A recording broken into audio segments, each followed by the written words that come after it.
Hello. Howdy.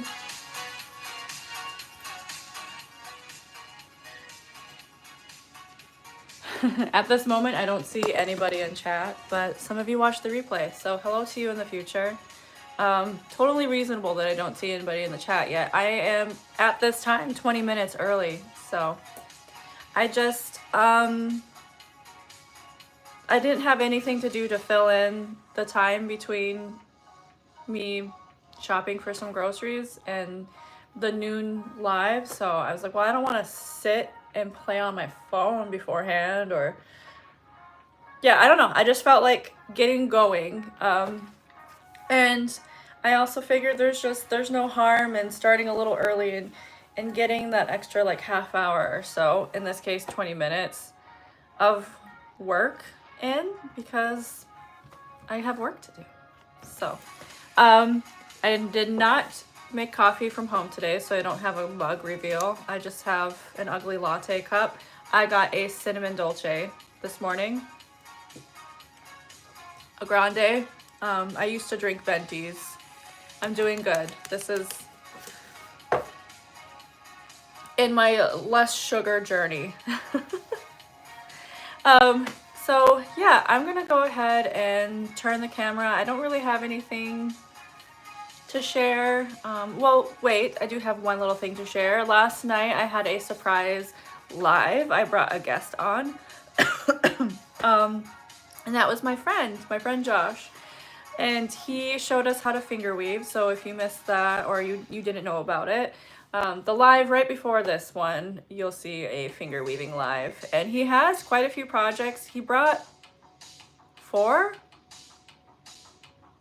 I think he brought 4, worked on 3, and then he also showed some of his other completed finger weaving projects and some that he bought from other finger weave artists. So yeah, go check that out. Also check him out. His information, his Instagram and his TikTok account are in the description box, and he's just starting out, so go show him some love so that he is encouraged and motivated to continue sharing his finger weaving with the world. So, all right, now I'm gonna turn the camera. Thank you for listening to me yap.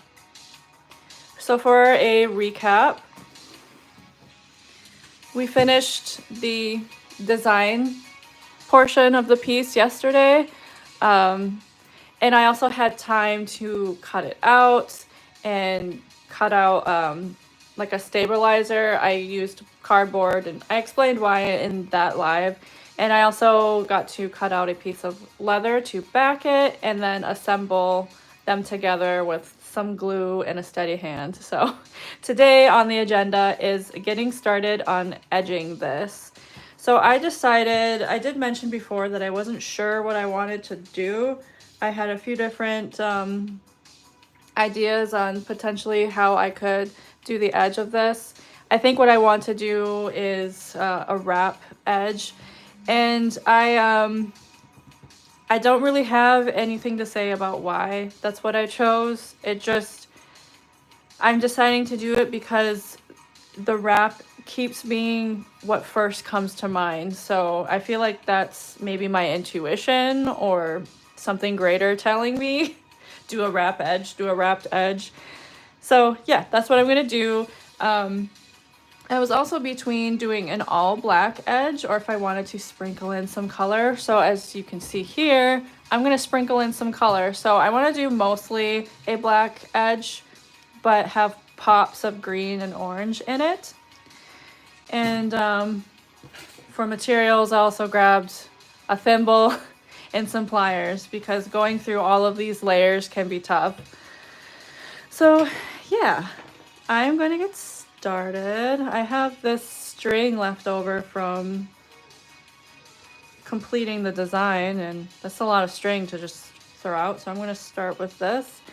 And what I like to do when I start a piece, or when I start edging a piece, I mean, is especially because I burn the ends, I don't tie a knot, but I guess a tied knot would be ugly as well. Anyway, is I like to go in between the leather and this piece. So like in some places the leather is pretty perfectly glued to the piece, but because I know I am imperfect, I know there's going to be a spot like this where I can send the needle through and hide that burnt edge. So I'm going to start from the back and send the needle through so that it's poking out from behind this outer row. And I don't put the needle, I don't send it through like next to this outer row. I kind of go under it a little bit. I'm not sure if I can really capture that on camera. It might be a little too, maybe if I zoom in a lot. No, it's still kind of grainy. Anyways, just kind of send the needle through underneath the outer bead edge. And probably didn't really need a thimble and my pliers for that first stitch, but when we're sewing through the leather, definitely gonna need the thimble and pliers. So I think for this first one, I'm gonna load on only black. And the amount of beads that I use for a wrap edge kind of varies, especially depending on like how thick of leather I'm using, and how thick all of these layers are. And in this case, there are 2 layers here. So I've loaded on, let's see, 4 beads, and I'm just gonna test it and see if that's good or if I want a 5th. So it wraps around the edge here, and then in the back, there's like still a full bead that's laying against the back. So I think 4 beads is definitely fine. I feel like the music is kind of quiet now. Sometimes the songs are, some are loud, some are quiet. All right, so now I'm gonna drive the needle through, like, if I lay the beads around this edge here, making sure they're nice and like taut and right next to each other, I'm gonna drive the needle through right where that last bead ends, trying to make sure that there's no like thread visible after. But when I drive it through, I also want to, just like before with that first stitch we did, try and angle it so that it is coming a little bit underneath that last row. And when sewing with leather, I always like to use my pliers.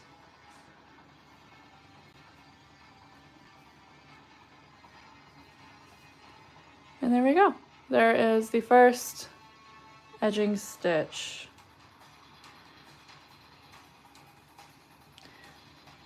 I almost feel like maybe a 5th bead might be good actually, because now I'm seeing like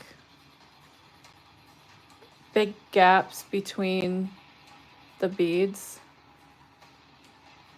Like a 5th bead might keep them close, like so. So I'm gonna take this out and add a 5th bead. Okay, this is like, I'm switching that song.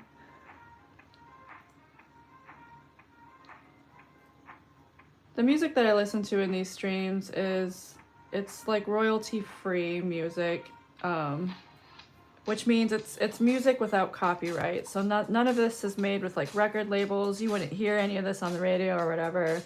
And a lot of it sounds like just like music that we know, but a lot of it is also really meant to be like background scores for like videos and movie and stuff, so commercial. So that's why that last song was kind of, I think it was for maybe like an intense moment in a thriller or something.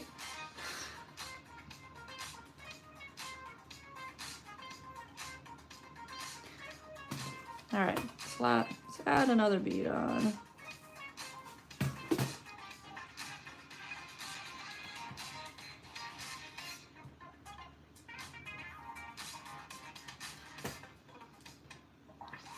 this first row is always kind of hard for me.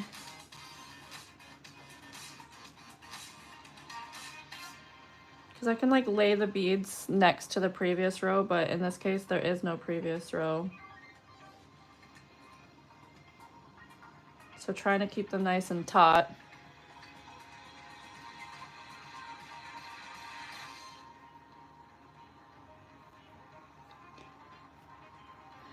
All right, let's see if I like this more. If I don't, then I will rip it out and do the 4.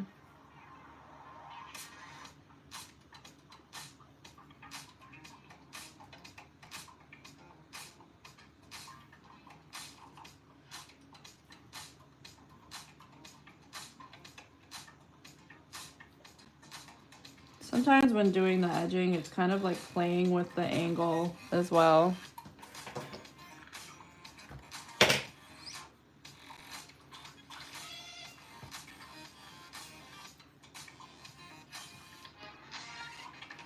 Okay, I think I do like this a lot more because there's like less of a gap between the beads as they're going around. So now I have to decide like when to add color, like if it'll be a few all black rows and then a green, few more all black rows and then an orange.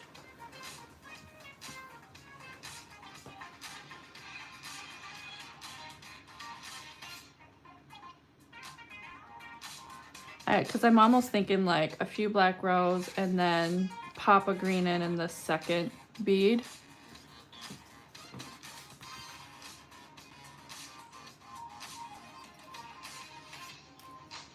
Let me try that right now and see how that looks.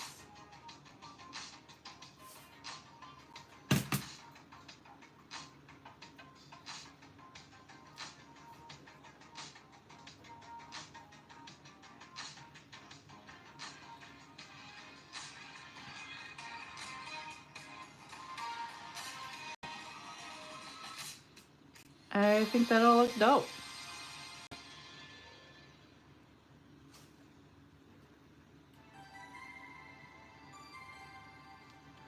Now the next question is how many black rows do I want to do between color? Just because I'm looking for like sprinkle. I want the color to be sprinkle, not like super prominent.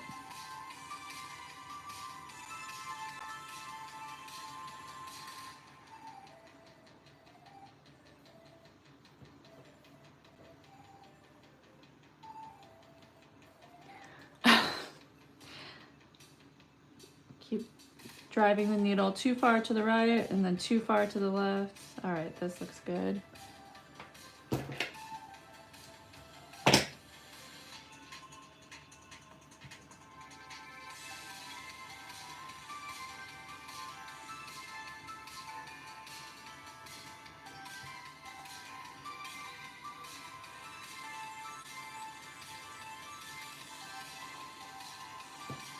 Et voila.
I'm almost thinking like maybe every like 3 rows of black.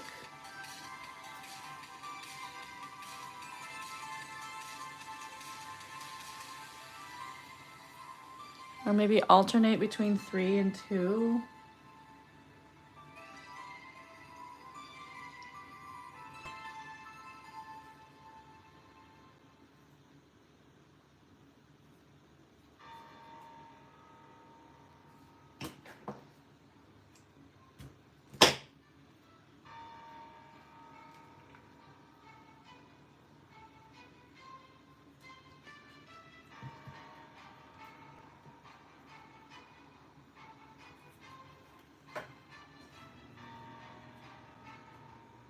And I'm constantly kind of like pushing the beads, feeling the beads, making sure that they're like laying nicely.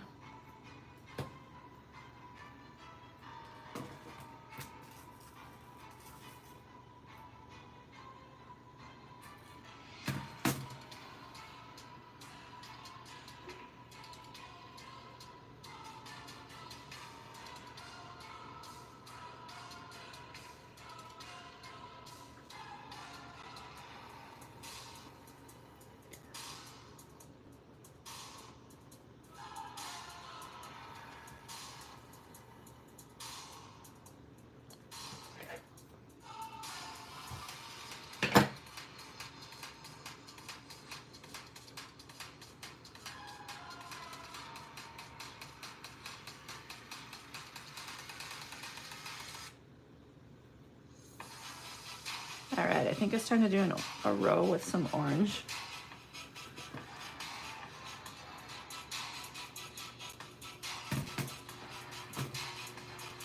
Actually, I'm wondering for the sprinkle effect if I should start this row with orange instead of always doing the second bead as the color.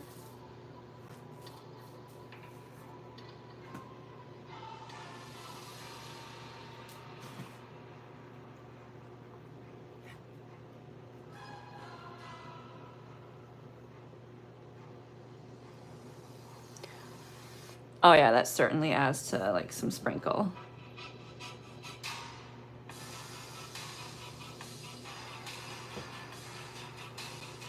Now to figure out how to alternate the sprinkle.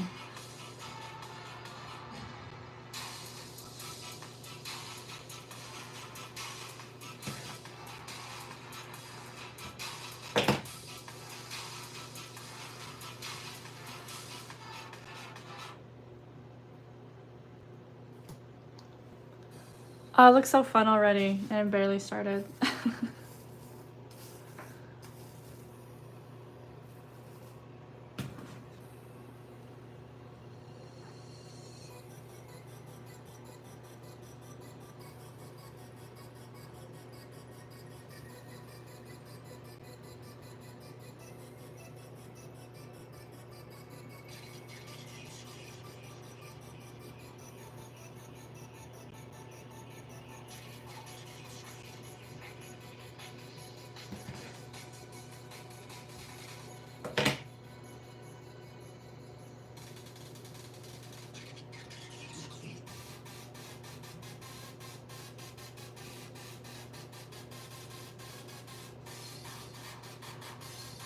Okay, if I heard this at a club or festival, I'd go ape shit. I don't know if you guys like it though.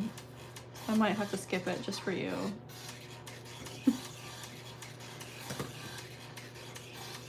Oh, I must have liked it the first time I heard it.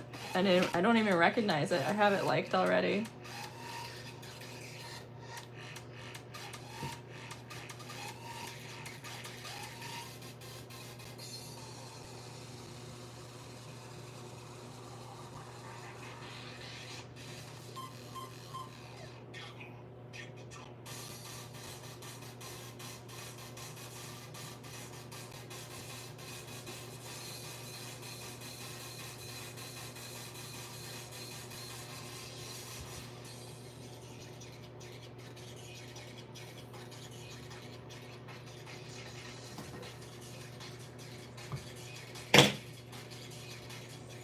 Usually I kind of loathe the edge part because it's like you worked so hard on the design and you got it done and you're like, oh, there's still a lot to do. But I think this one might be a little more enjoyable for me just because of the design I'm going for.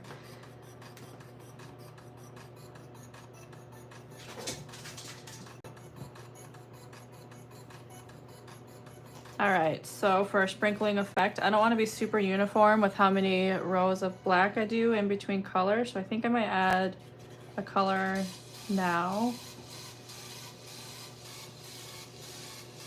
But see, I don't want to do green like right away because then there's two.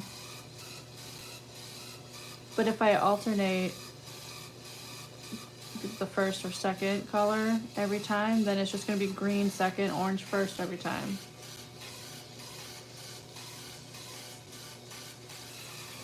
And really only the first or second are visible. I guess let me just see how it looks if I do green first right now.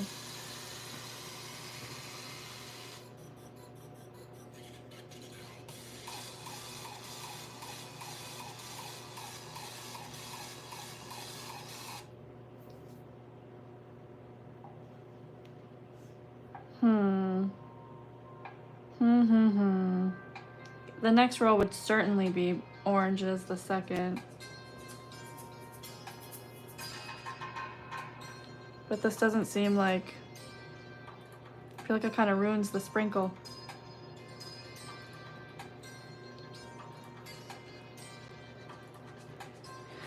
Maybe it'll be okay that green is always second, orange is always first.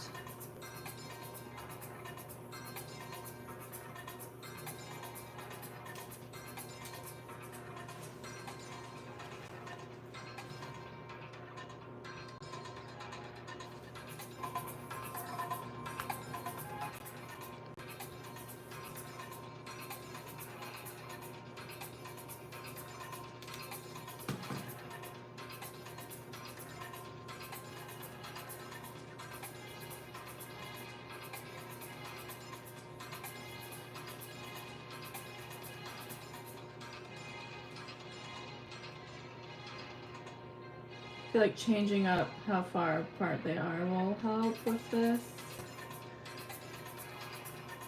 My concern is just like making things look a little random. Like that's what I'm going for. Which ironically, I kind of struggle with. Especially if I'm like drawing some florals.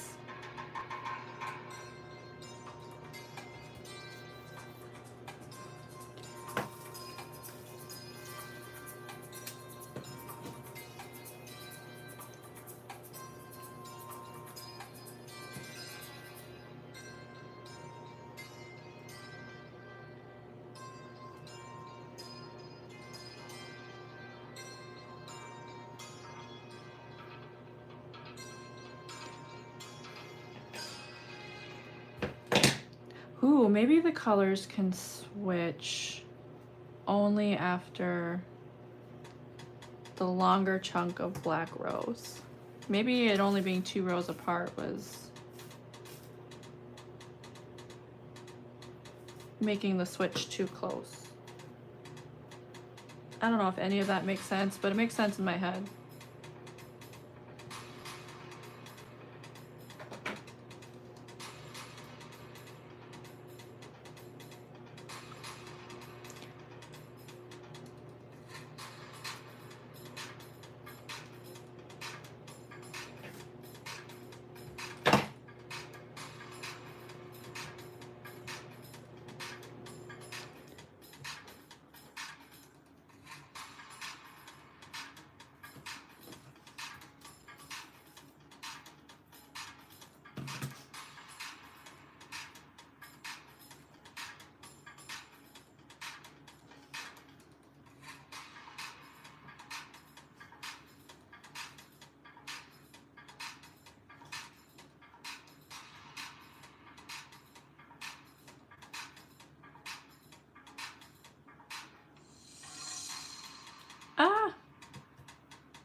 Sure if I'm feeling the high energy music today. Might switch back to lo-fi.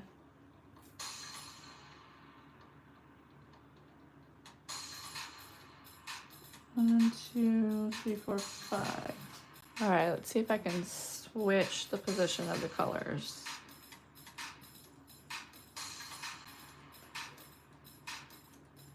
Okay, yeah, that's much more bearable. And then the next time I do green, I'll make it the first bead I load on.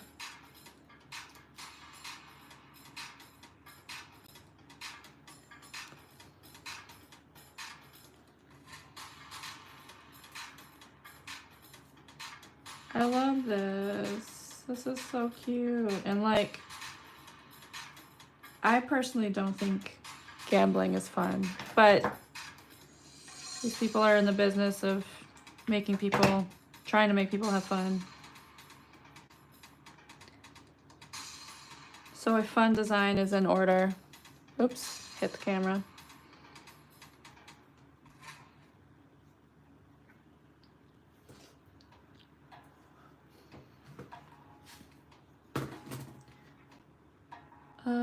Two rows of black now.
Ah, come on.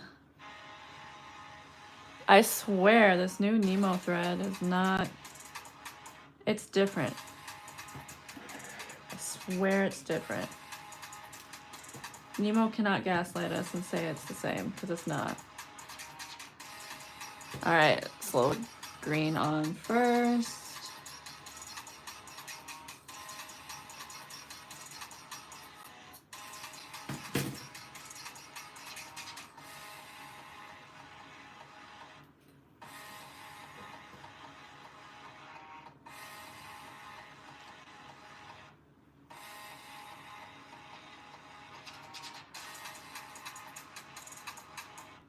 Now I'm debating on switching up what I was gonna do for the rope. What I was intending to do for the rope was like snake stripes, basically. Doing it mostly black, with a couple rows of green, couple rows of black, couple rows of orange, and then another big black chunk, like basically just stripes. But now I'm kind of thinking to match the edge, it might look cool if the rope was similar, where it was mostly black with sprinkles.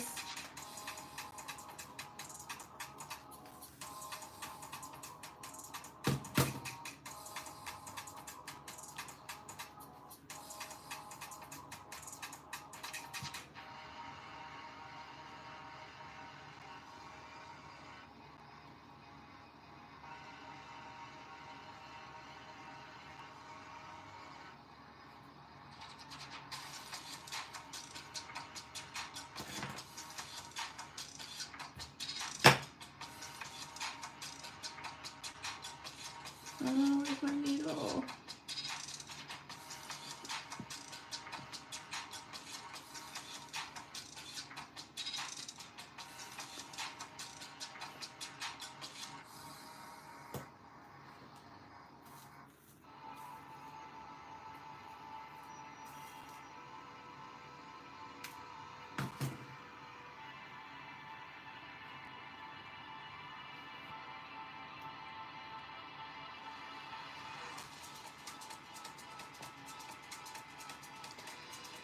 Oh, it's 12:09 now, so sorry to anybody who's tuning in. Like, what the heck? I thought you start at noon. I felt like starting a little bit early today. I had nothing better to do. I figured why not get some more work in on this thing.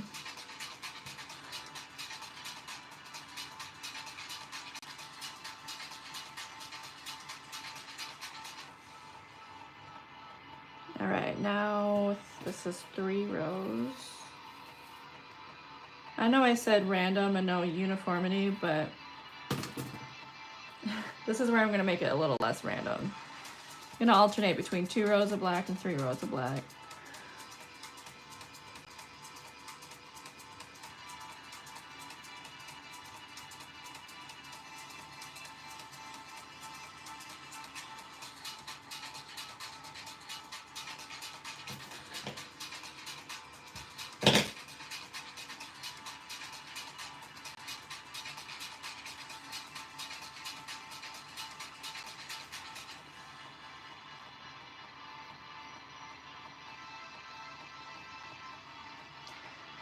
Okay, so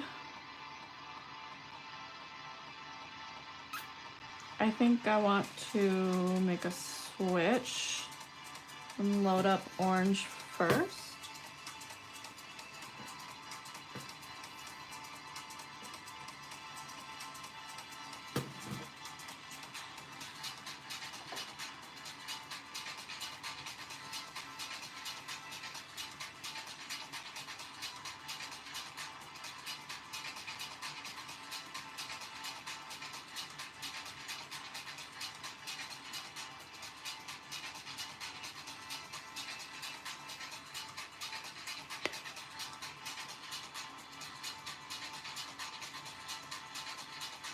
Ugh. I love when I'm trying to adjust where the needle is poking out from the front, that it just completely comes out. All right. Because where I had to poke it in the back, I have to like angle the needle upwards to get it to come out where I want.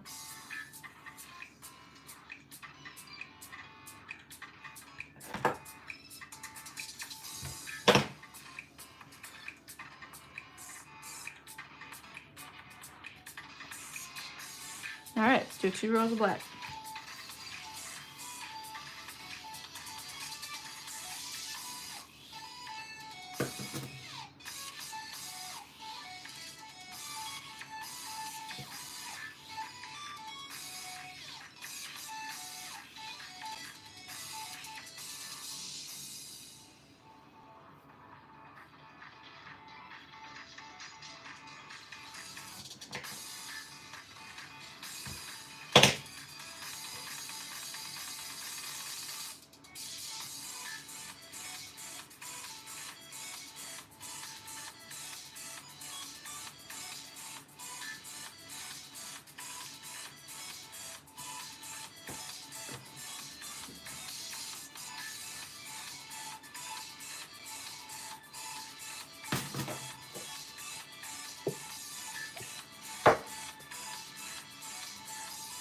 I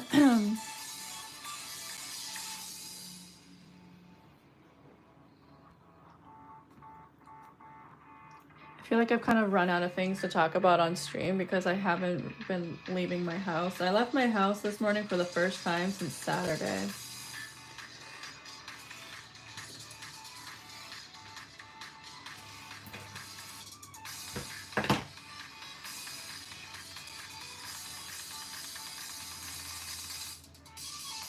And the only reason I left was because I ran out of stuff to make myself breakfast.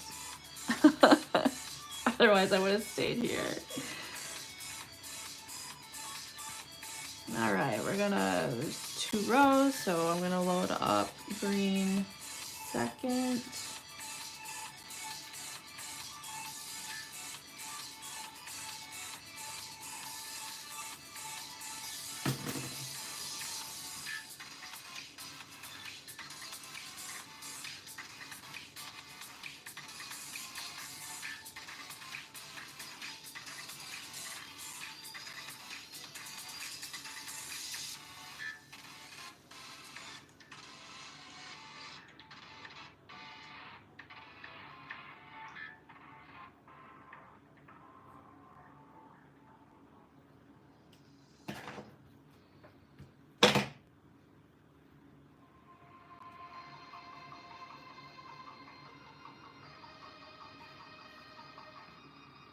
I forgot to write my name on the inside of this. That's fine. I usually like to write my name on the inside of a medallion, even though I know nobody's ever gonna see that name, because who would take apart a medallion? I also like glue the layers together, so like they would really have to peel it off to be able to see my name.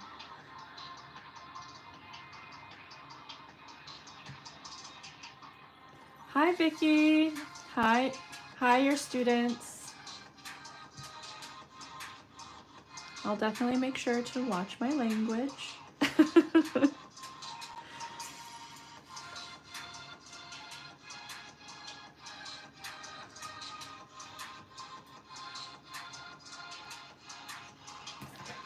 And all the way in Texas. My partner lived in Texas for almost a decade. She's from here where we live now. I mean, I'm from here too, but she's from here, but she moved there after college because her sister lived there.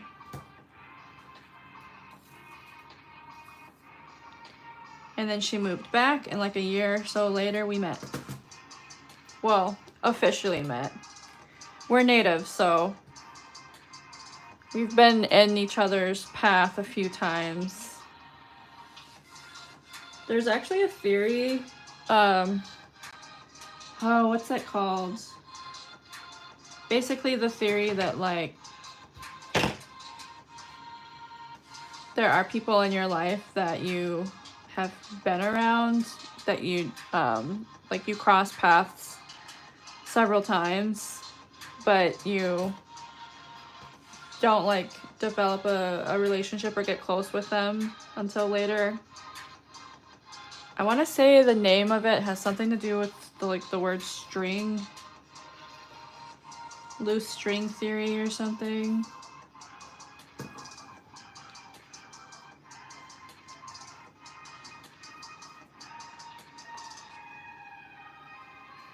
After we started talking,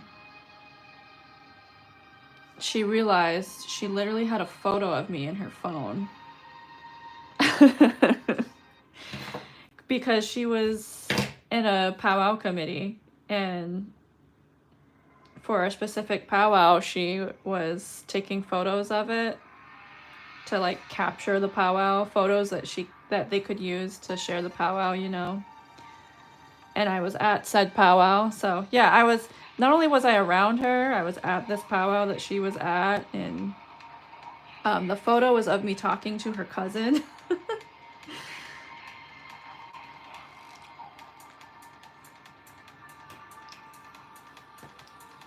Just kind of blows my mind. Like, we were so close yet so far.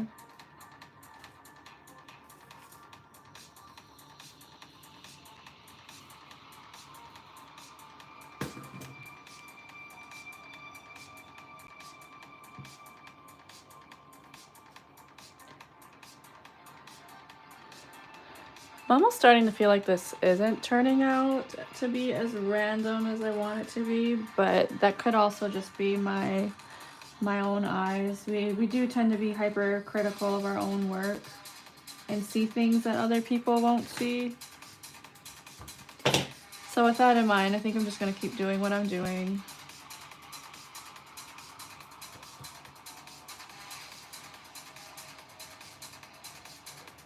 I do think I'm gonna change the music though. I love this music, but I'm also a weirdo, and I also just feel like I'm more in the mood for some like lo-fi, chill.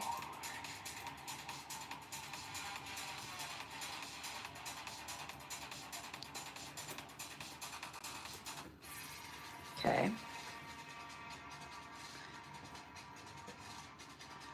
A little low energy this morning, despite actually leaving my house. All right, let's do 2 rows of black.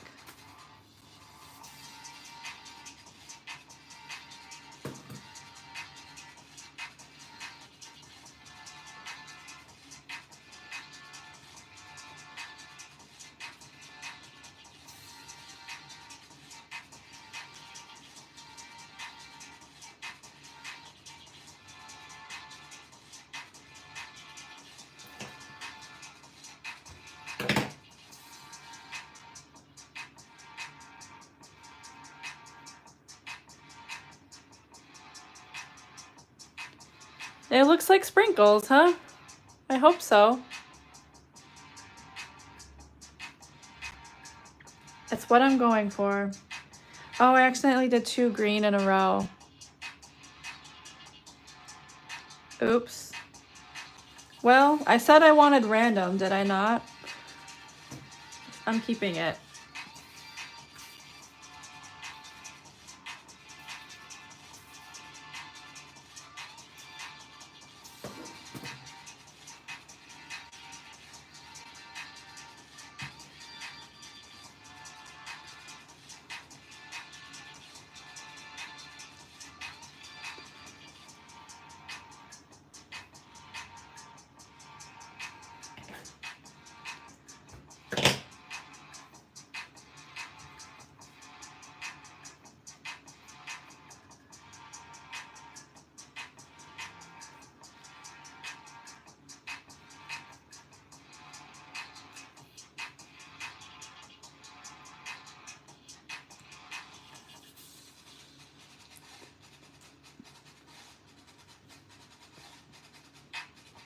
Right. Load up orange first now.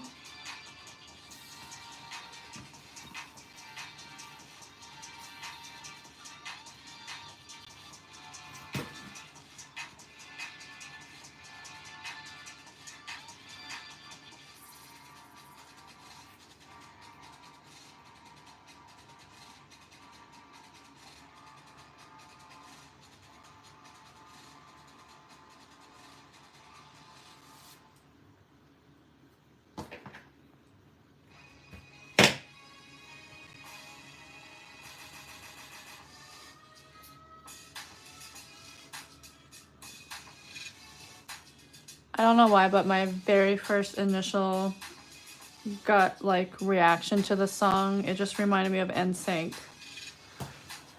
Like I feel like I could hear Justin Timberlake start to sing any moment now.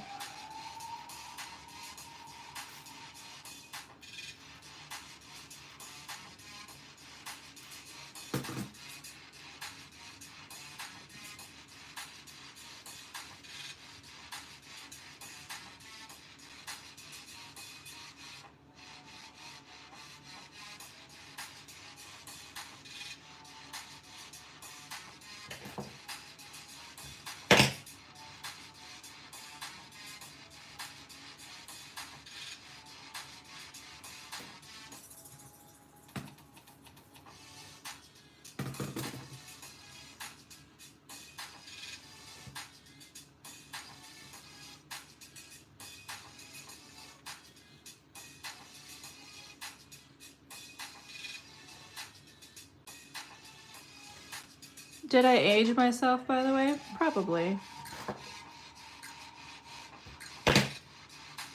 I'm okay with that. I do really get told all the time I don't look my age.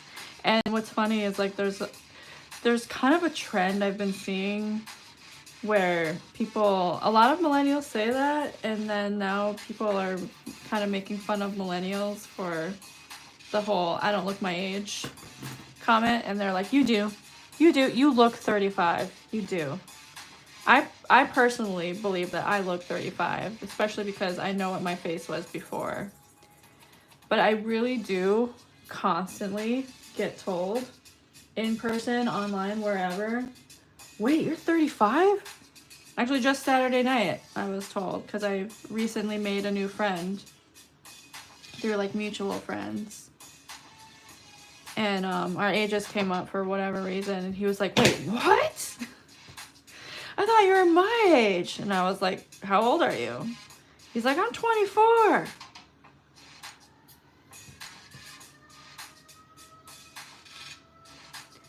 Yeah, no, bruh. I'll be 35 soon. I own a house.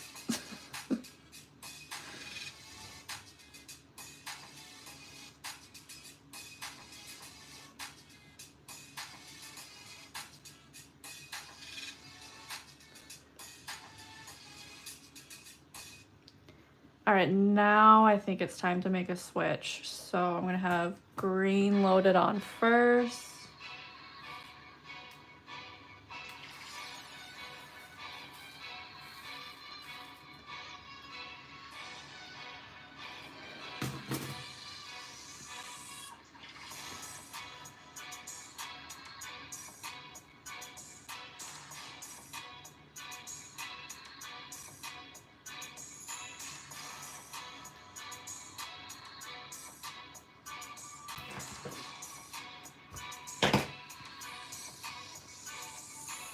At this rate, I feel like this edging might be finished in this live, and then we can do the rope tonight and potentially be able to start the fish tomorrow. Well, start beading on live the fish. The fish has started. I am excited too that I have something different to do. It was several days of beading this medallion. It's like a few days of just beading black because of the background is mostly black.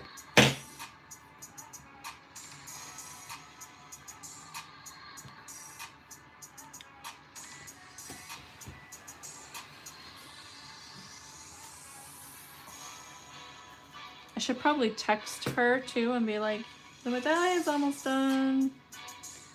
You should have confidence that you'll have this on time.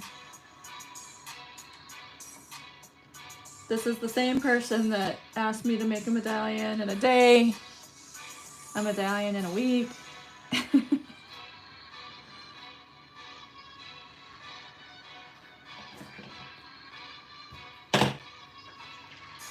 When she asked me like 2-3 weeks early, I was like, oh, wow. Thank you for giving me so much time. But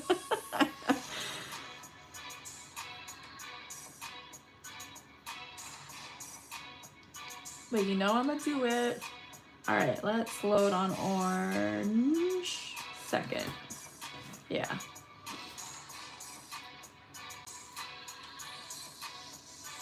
I almost feel like because I made a mistake by adding the green twice, that I need to do that with the orange. Not now. Maybe give it a few sections.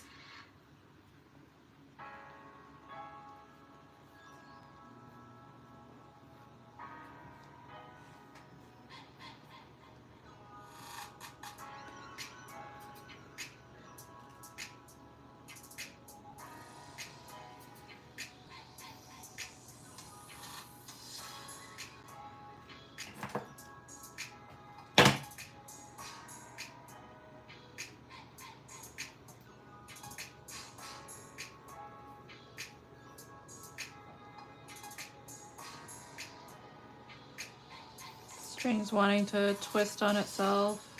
There we go.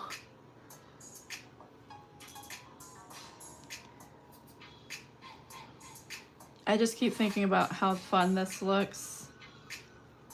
Take a sip of water every time I mention how fun it is. You'll be hydrated, nice and hydrated.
This looks so fun. Take a sip of water.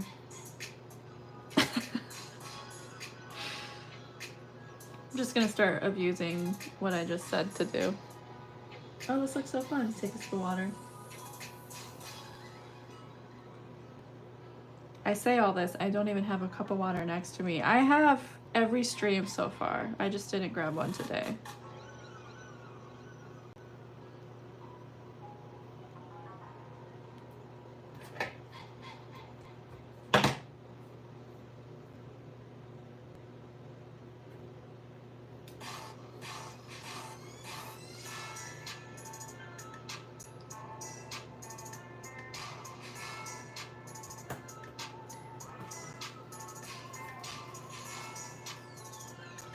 It's gotten to a point with this royalty-free music platform that I'm recognizing the names of the artists that are making these songs, these tracks of music. And this artist, I've used his music a lot in my videos.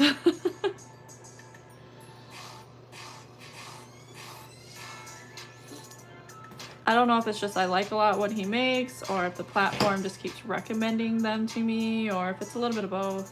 I also keep saying he. I have no idea if it's a he or she or they.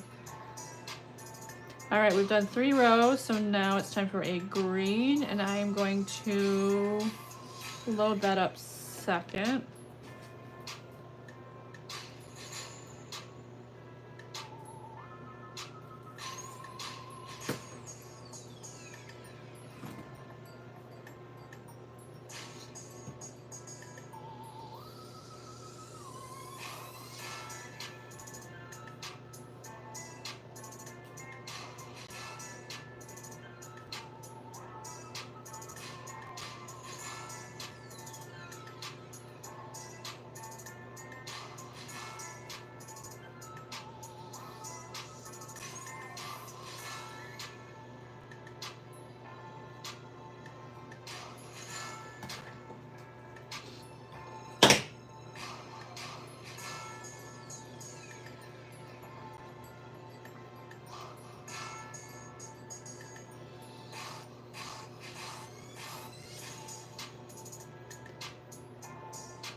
The weather here is so temperamental,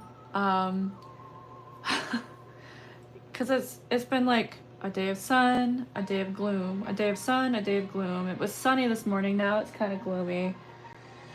And because I've just been home, I haven't been leaving due to having like this week off of work. I haven't really been like, I usually in the winter time, like, well, I guess in the summer as well, just constantly checking the weather app. Like I check it every single day. Just because I want to be informed on like, do I have to wear a coat? Is it gonna precipitate or whatever? But yeah, I haven't been checking it, so the only way I've ever known what kind of weather I'm gonna get is by looking out the window for the past week. So last night I'm like, you know what? I'm gonna check the weather app. I haven't checked it in a long time. And now I feel like I shouldn't have. I don't know, I have mixed feelings about whether I shouldn't or I shouldn't have, because then I discovered we're getting a huge snowstorm this weekend.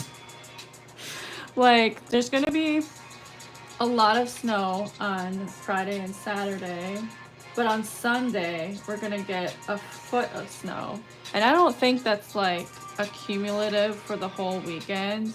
Like on Friday, Saturday, and Sunday, by the time those 3 days are over, there will be a foot of snow. No, there will be snow on Friday, there will be snow on Saturday, and then there will be an additional foot of snow on Sunday. And I'm not excited for that. And I think my partner's dad has our snow blower, so like if I'm gonna get out of the house, I'm gonna have to like shovel. And I think she comes home that day too. She flies home from she's away on work right now. Oh dear, I had this thread come up a little far to the left. I'm going to send it back over because I don't want to load up beads from here.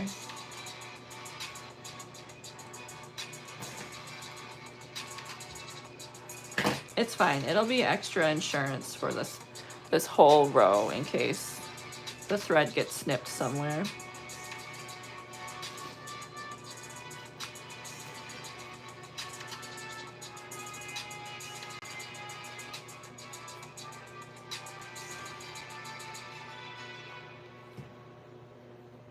Like, I never expect, where I live, I've never expect winter to be done until it is done. And it's usually not done until like the middle of May. But at the same time, I thought that a foot in a day snowstorms were done now. I guess not. Man, I hate snow. I hate it so much. All right, let's load up orange first.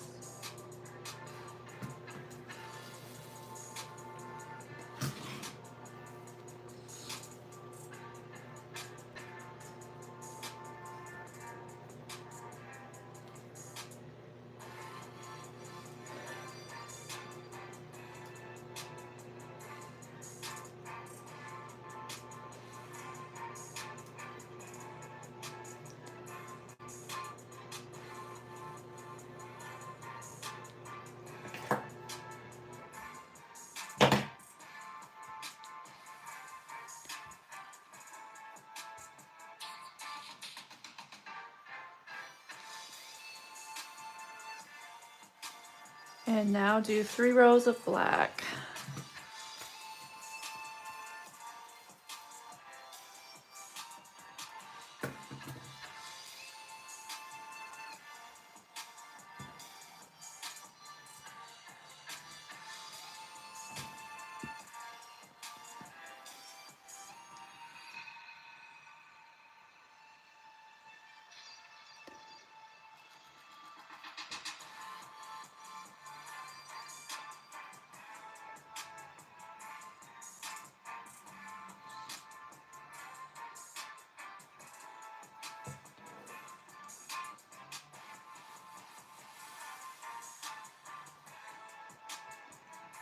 Nope, it's not coming up where I want it to.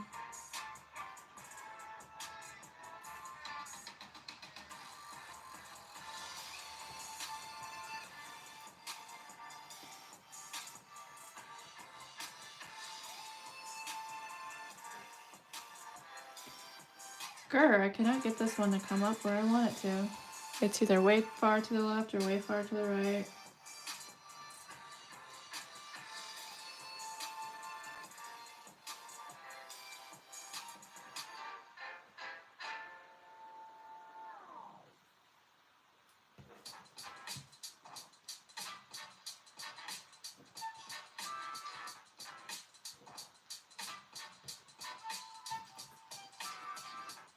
Okay, I think I finally got it. Sheesh.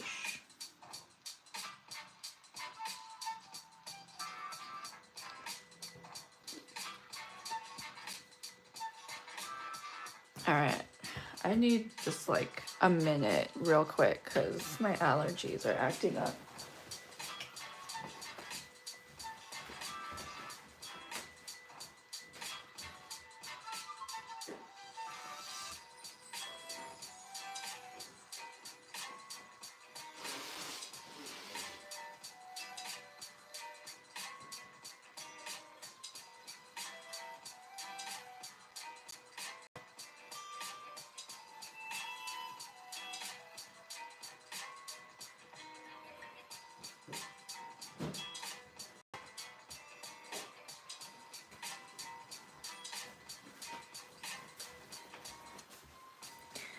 Okay, I'm back.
Is that classical hip hop?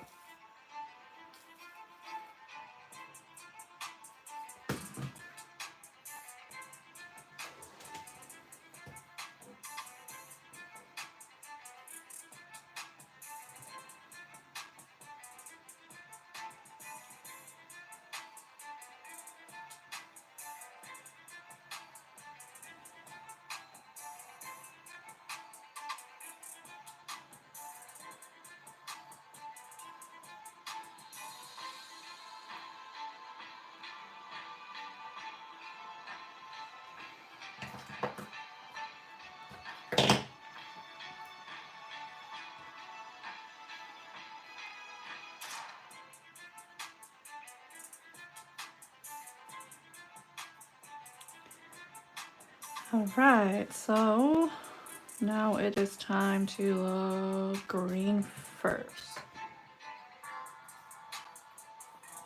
I think after this section, then I might do the repeat my happy accident.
Is this the same song? No, it isn't. It's a different song. Just like using the same violin track.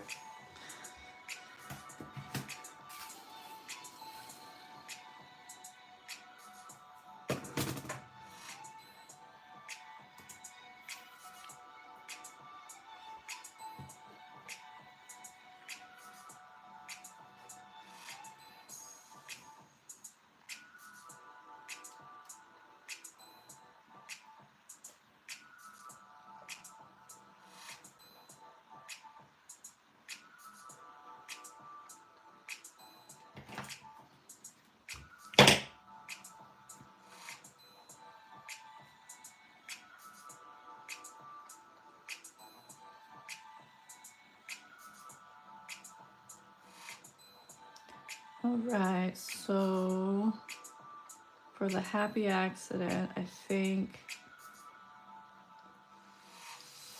loading up orange second and then doing it again after, what did I do? 3 rows of black? Yeah.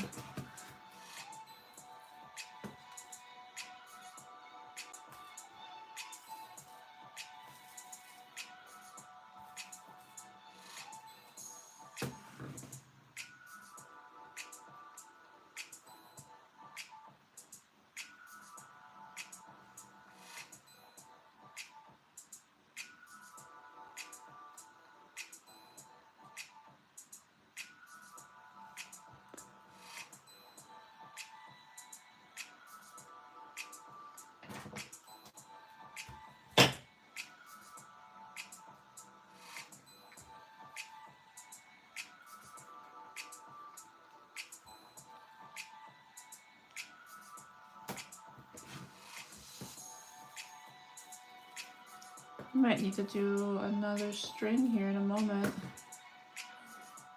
I'm getting low. String runs out pretty fast doing this kind of edging.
Come on.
All right, let's do our happy accident. Slow it on orange second.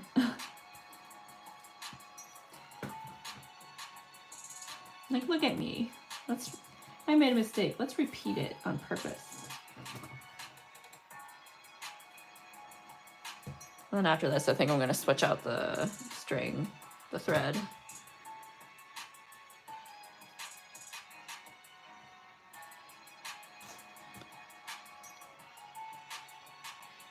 So in this case, it really doesn't matter where I drive the needle up. So I'm just gonna do it, and then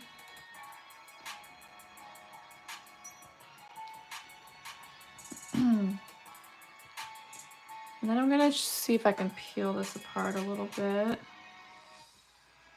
So I don't want the tie off to be visible. So now I'm gonna send it back through, but only through the top layer. Actually, I don't need the pliers for that. And before pulling it all the way through this loop here, I'm gonna pull on this side to make sure that this beadwork is still taut, and then I'll pull through. Because if I just pull through, then this could be a little loose and it would be hard to tighten it. And then for extra insurance, keeping the outer layer peeled back a little, I like to send it through again.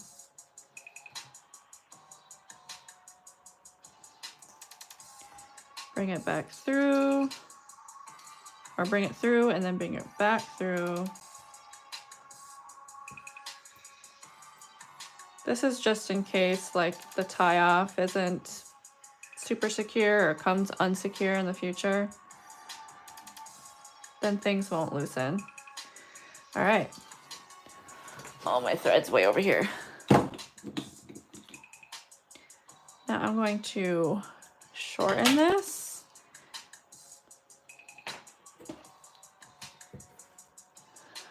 Keeping this peeled back. Now I'm gonna burn the end and try my best to get the burnt like knot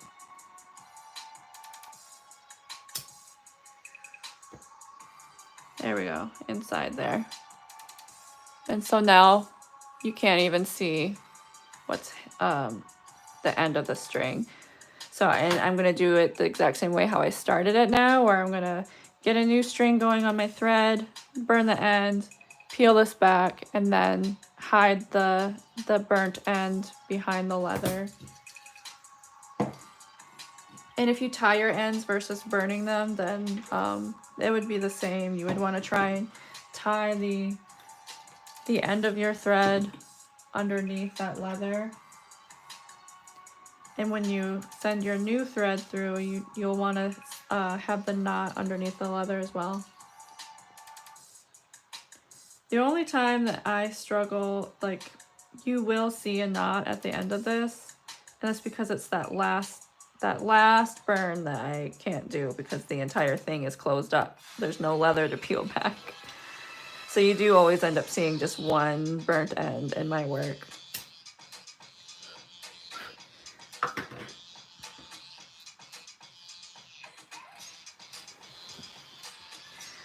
All right, so I have my new thread ready to go.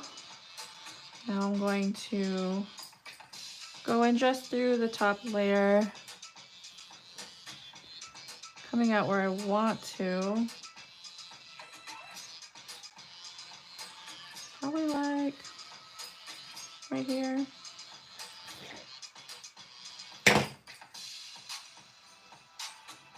Okay, and then putting the leather back against it, you can't see the knots.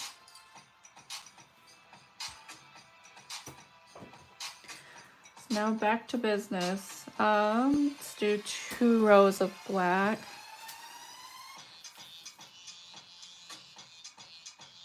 I think this is the song last night where I was like, this sounds like a mosquito.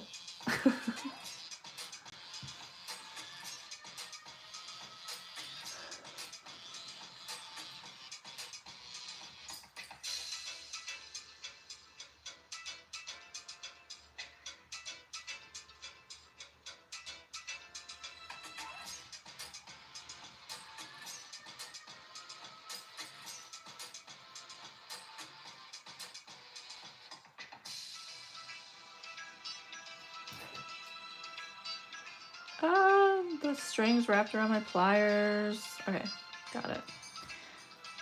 Crisis averted.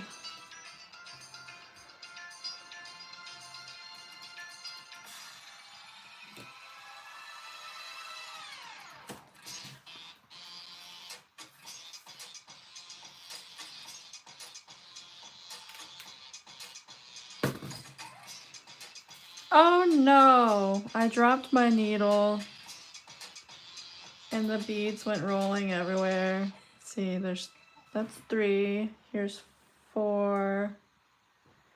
Where'd the 5th one go? Well, I think perhaps that 5th bead it's gonna be one of those rogue beads I'm gonna find in 6 months.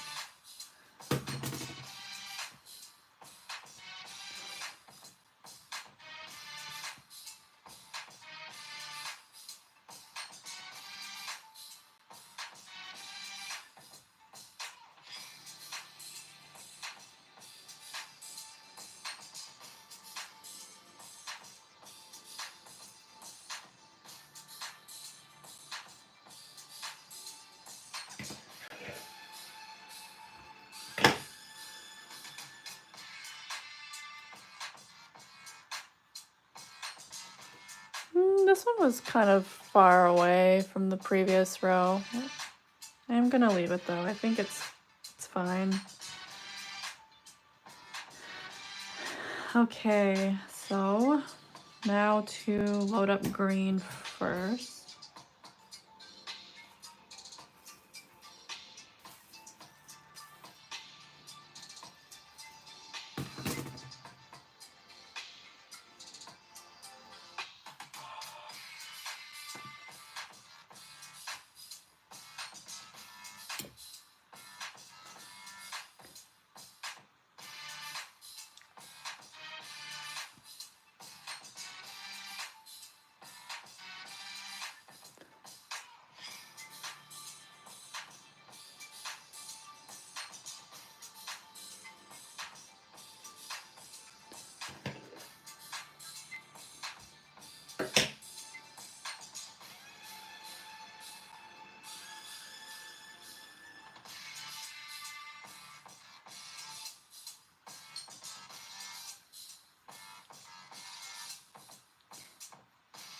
All right, 3 rows of black.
That's kind of close.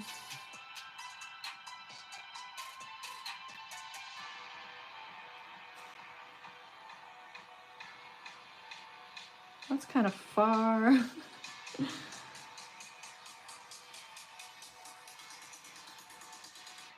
That's good, but it's catching the thread. Okay.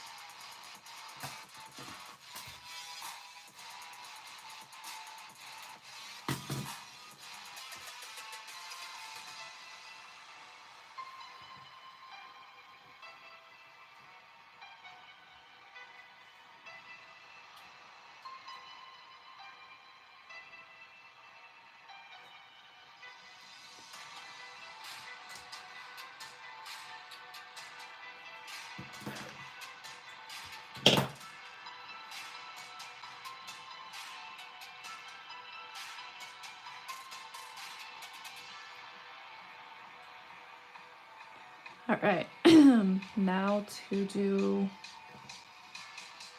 orange first. Speaking this out loud is really helping me keep this pattern on track. I say as I literally had a happy accident, but still, it's helping. I fear there would have been more happy accidents.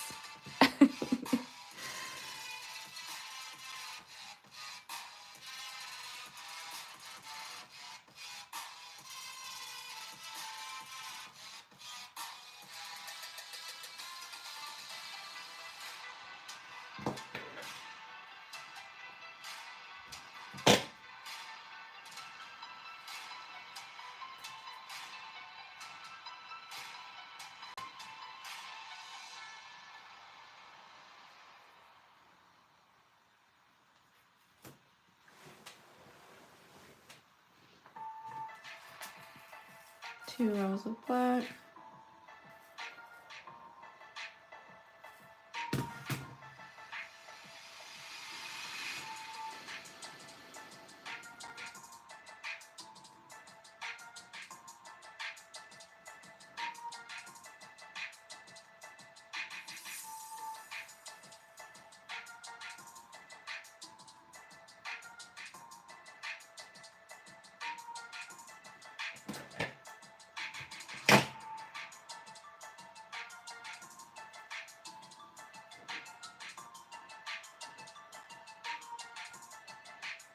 Just in case anybody's wondering what the back looks like. You can kind of see some sprinkle on the back.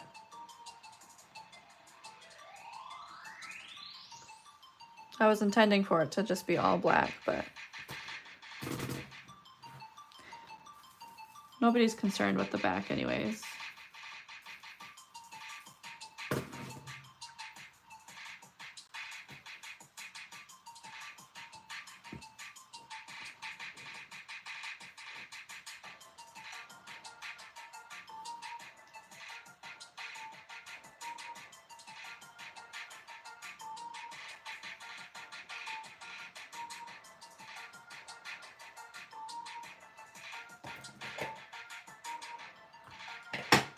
Hey Erin, thank you.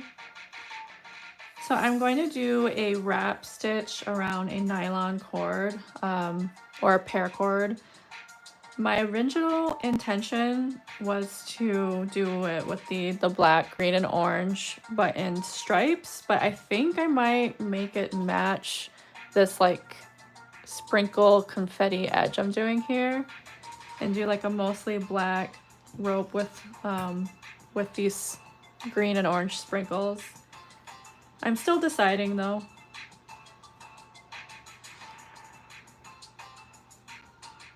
All right, so now to load on green second.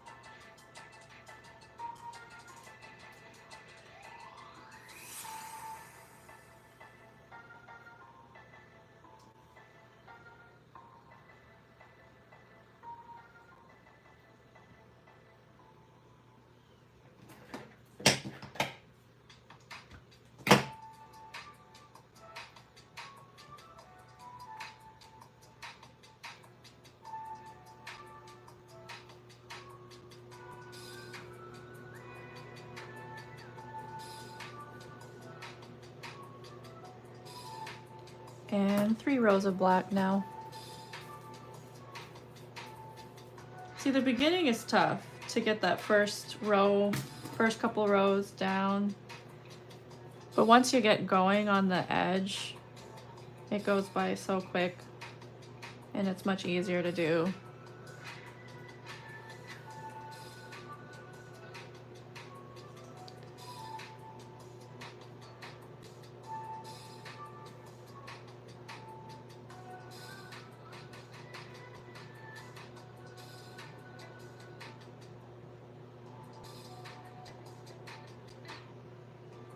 I will say, like, some people put their rope on before doing the edging or like combining all the layers together. So like I had the beadwork, the cardboard, the leather, and some people will make the rope first before putting anything together, and then they'll stick the rope like in between the leather and the beadwork.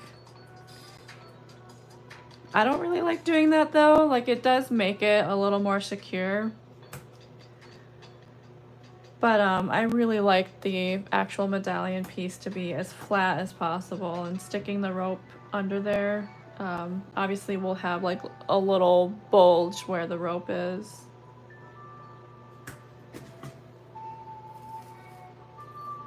And I think it still ends up pretty secure. Unless somebody like yanks on your necklace, in that case, why?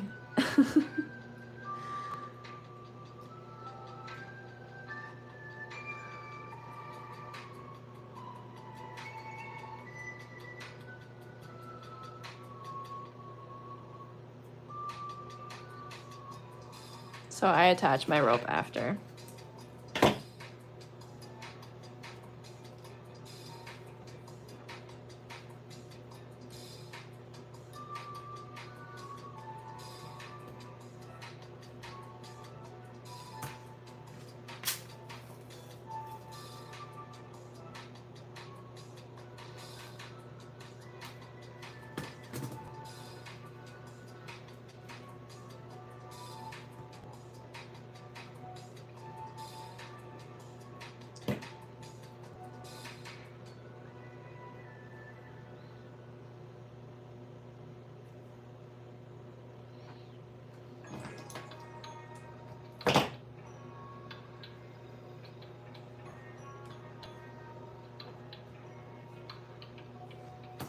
All right, so there's 3 rows of black. Now to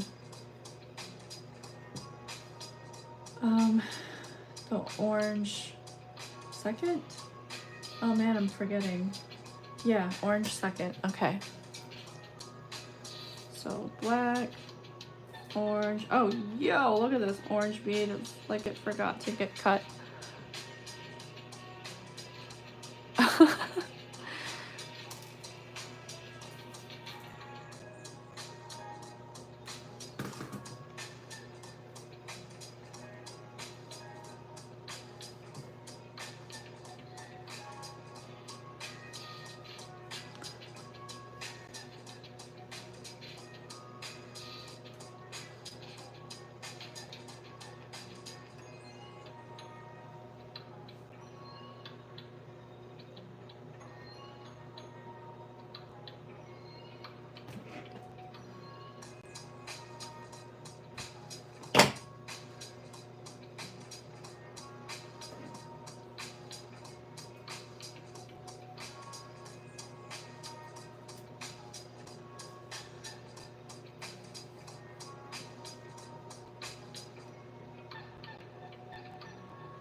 Okay, now for 2 rows of black.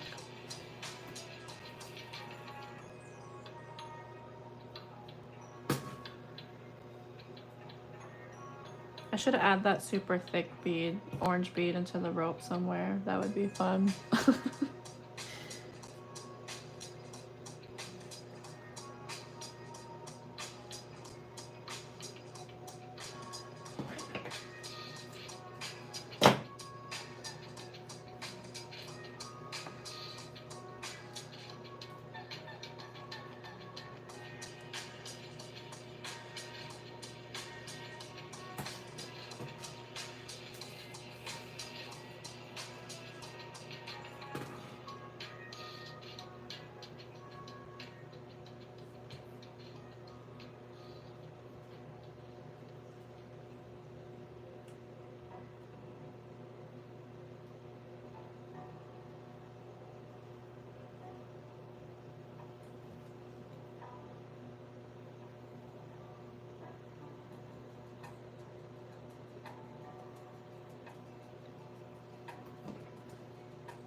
Oh, okay, yeah.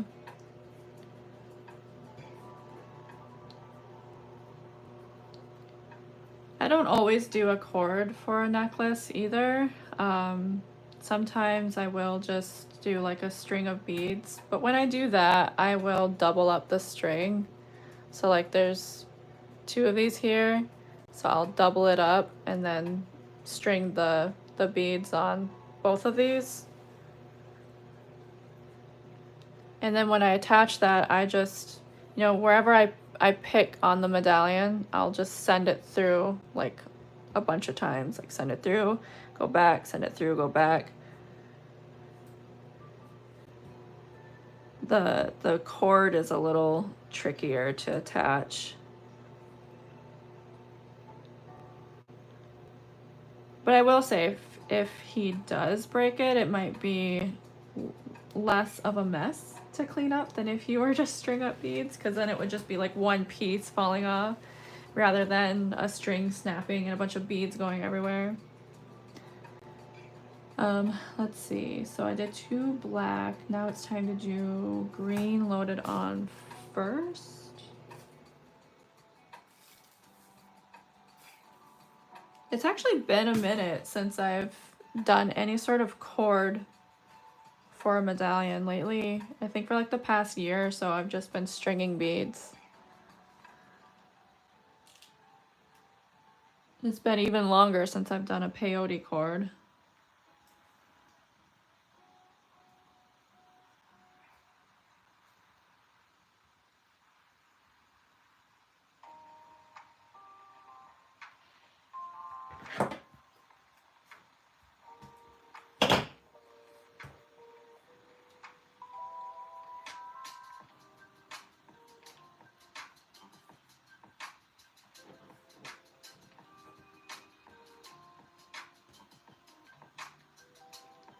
All right, 3 rows of black.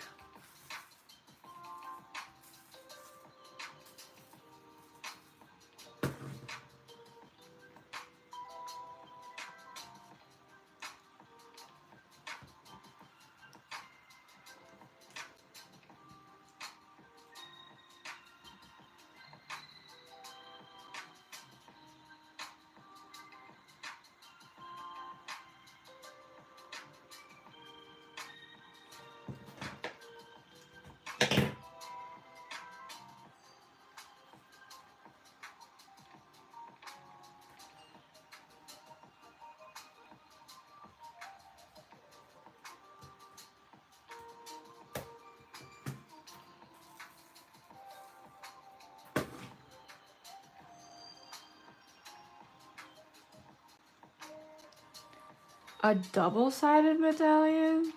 Do you mean like there's beadwork on both sides?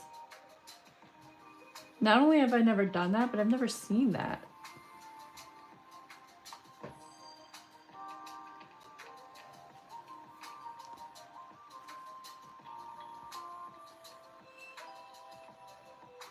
It'd be perfect for somebody who never knows like what mood they're gonna be in.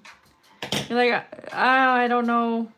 I don't know if instead of deciding between 2 medallions and like, oh, I'll bring both or whatever, you just bring your 1 medallion and then like flip it.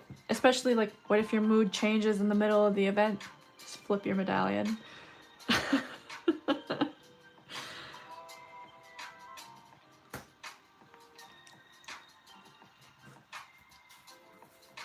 No, I haven't seen that. I wonder if it's just like that specific artist was like, what's something I can do to shake up my art? A double-sided medallion.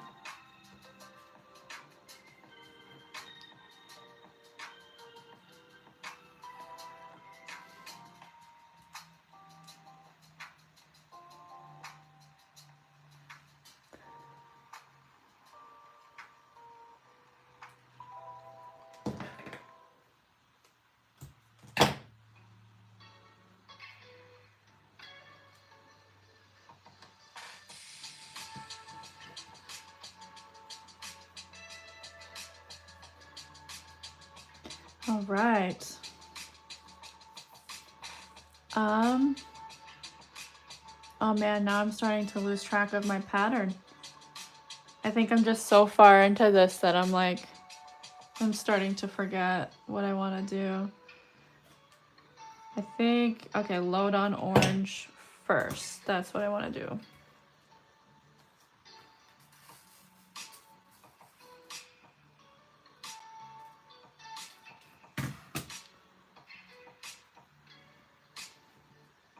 We're about halfway through the edging, so that's nice.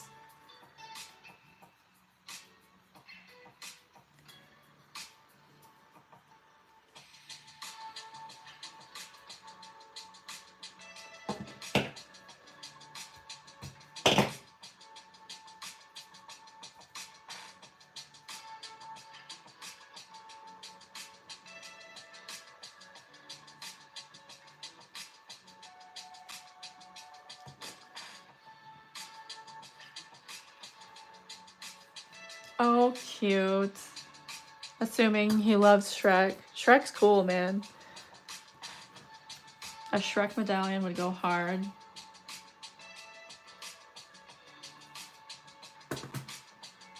And yeah, if he likes textures, bead texture feels really cool. He might like to touch like the edge. Yeah. If you are worried about him being kind of rough with it, with like the beadwork that is, you could also, like I said with like stringing the beads for the necklace, before the actual beadwork itself, you could also double thread that.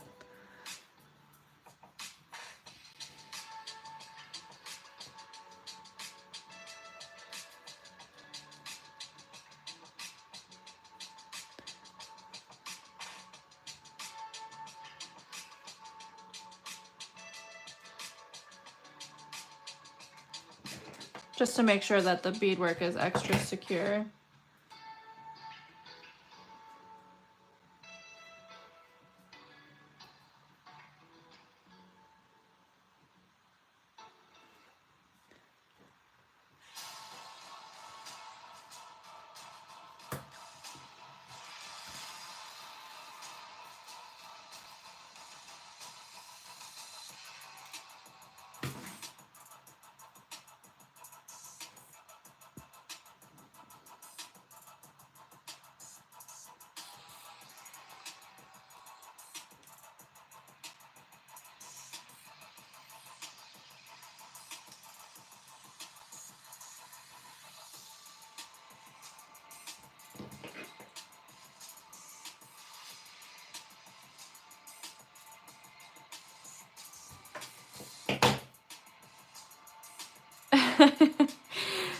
I'm just like picturing a kid with little, like if he presses it against his face, like a little bead marks on his face.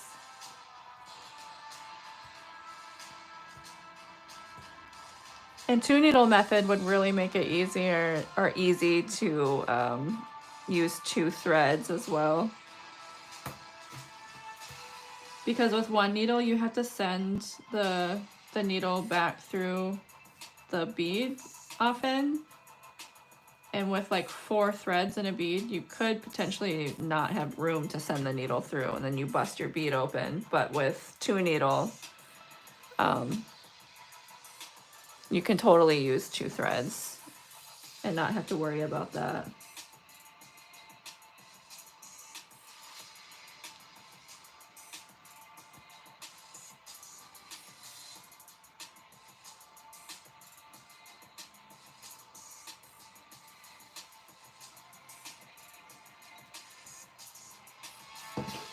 Hey Gina. Oh, that's a good idea.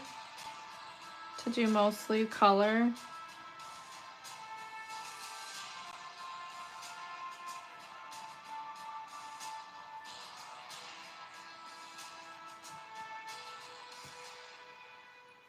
I should have enough green and orange for that too.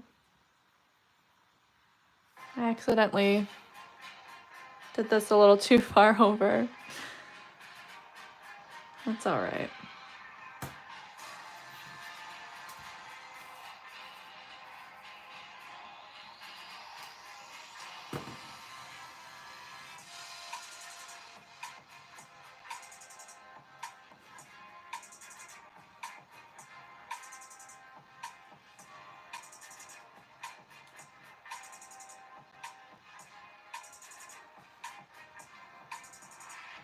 If I do like more color than the black, then I'll probably end up doing some stripes.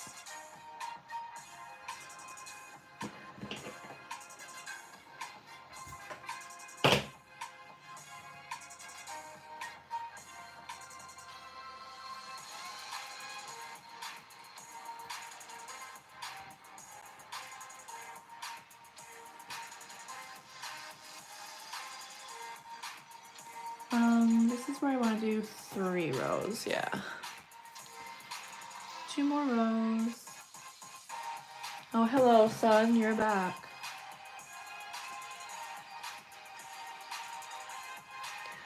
Wonder how long it'll be before it gets gloomy again.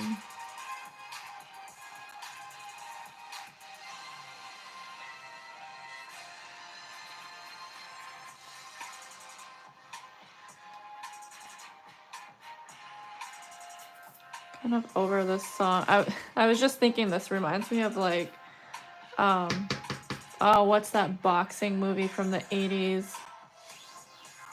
Whatever, it reminds me of that, and it's called Champion, so yeah, that makes sense.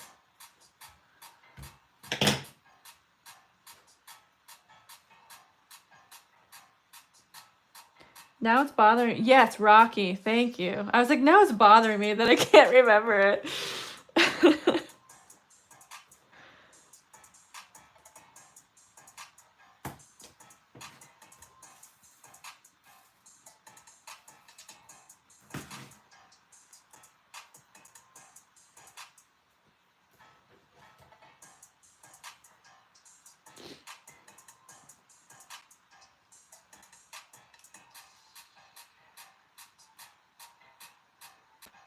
That just reminded me a few weeks ago, my partner had ordered online like this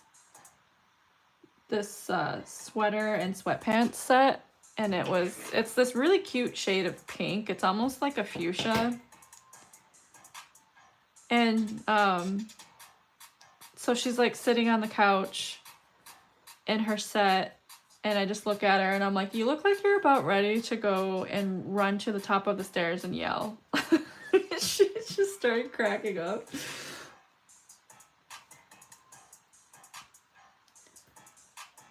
All right, now loading orange on second.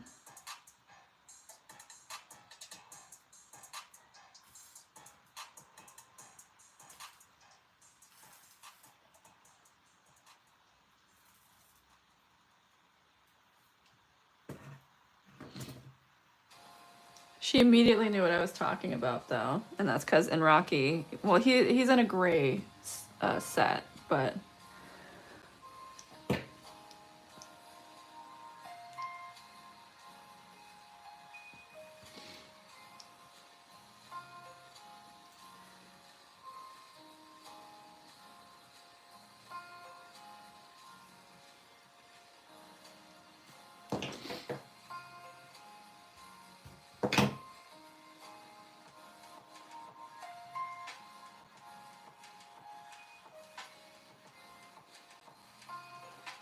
oh, I forgot to finish my thought. But it's when in the movie when he's like, it's like a workout montage or whatever, and then he runs to the top of these steps in his city and just yells. All right, 2 rows of black.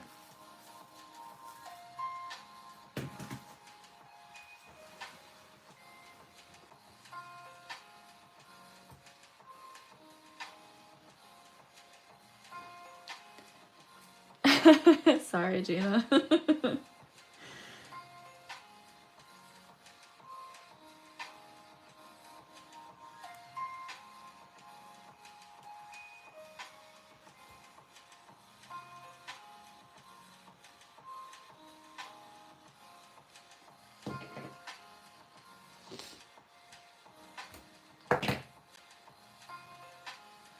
Yeah, her set looks so comfortable. It's like that really thick, like, hoodie and sweatpants. But it's almost similar to the color of this bowl. It's like a fuchsia pink. It's so cute. The matching sets, like sweat sets, are coming back, especially I've been seeing for sale and like younger people wearing the types of like almost tracksuit slash sweater sets that were a thing in the early 2000s. And they might like say things on the butt like cutie or juicy or whatever.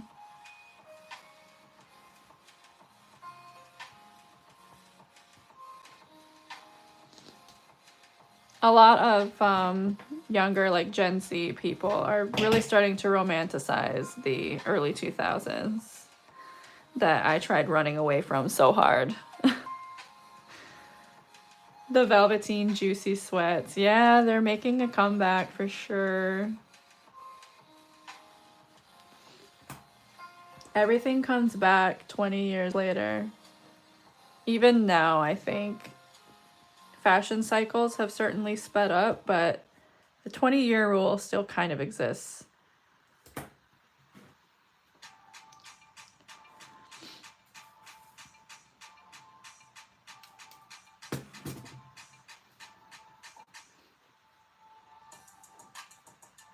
Which is kind of wild. I feel like 20 years ago, around that time, I felt like there wasn't really such a thing as style anymore, but I guess there was.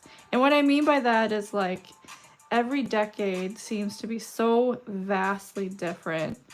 In the 1900s and the 20th century, this is not as far over as I want it to be.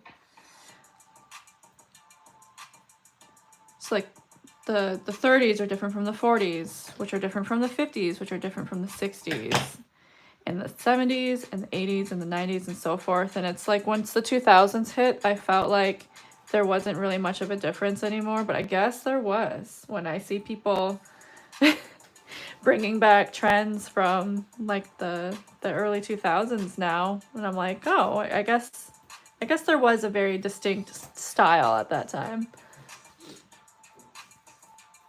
Yeah, I don't think I had anything that like was written on the butt. Primarily, I'm assuming because my mom felt like I wasn't old enough yet. I was born in 1990, so like in 2002 or whatever, when those were popular, I was 12. Might not have been old enough for something to be written on my butt.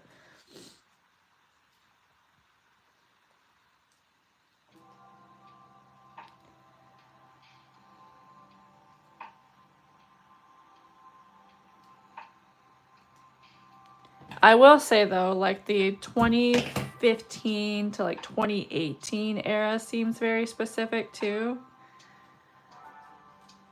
That's when leggings made a comeback and a lot of people were wearing like tunics and scarves.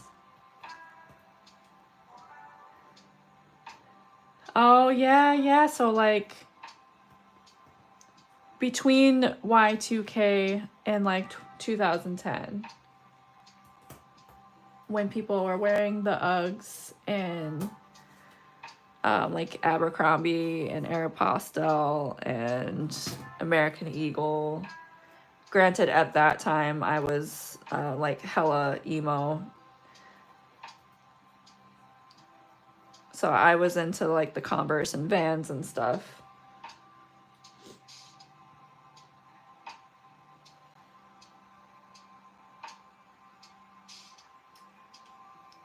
No sleepy time music, thank you.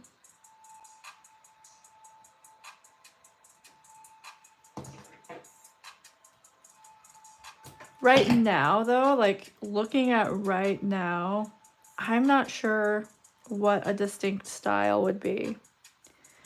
The only thing I can think of, I guess, at the top of my head is like maybe the high-waisted jeans and the hair. The hair, a lot of people have like shags and mullets that I see anyways. So that might be a distinction for this time. It's like the shag haircut. Yes, that was called preppy for sure back then. If you wore like Abercrombie or whatever and you were called a prep. Which was so far from the original definition of preppy. Preppy, it was, and I think maybe now preppy has gained its original meaning back, but preppy was like school uniform, like a jock jacket, maybe a cheerleading outfit. I don't know how preppy became associated with Abercrombie and stuff. Maybe it's just like the same type of like person that would have worn the preppy school sweaters and whatnot was the same type of person that would wear the Abercrombie. But you could definitely tell like who had that fashion sense and didn't have enough money for something like Abercrombie because they would wear Aeropostale. That was like the budget Abercrombie.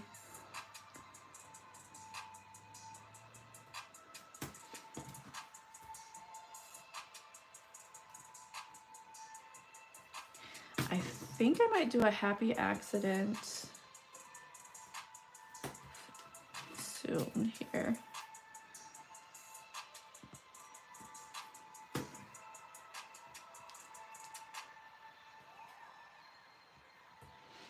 Hollister. I felt like I was missing one. Hollister. Yes! I said it right before your comment popped up. I was like, I feel like I am missing something.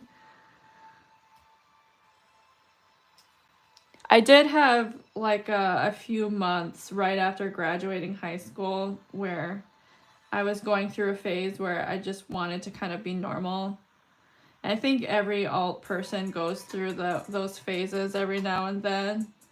And so I spent some of my graduation money that like people gifted me on some Hollister clothes.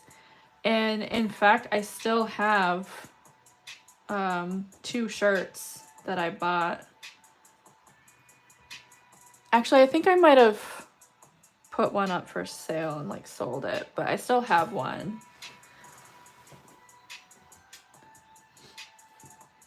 It's like a cute little tank top and I like to wear it with like a black sweater or like big black sleeves or something with it.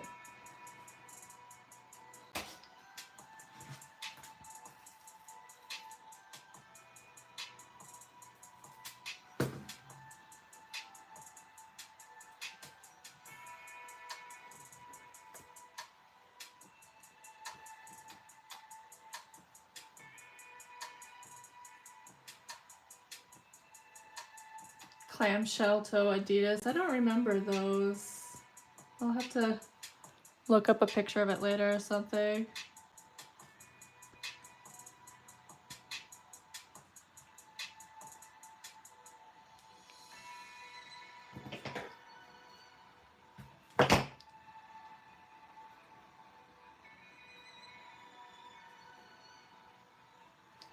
It's so interesting how trends even exist. Like,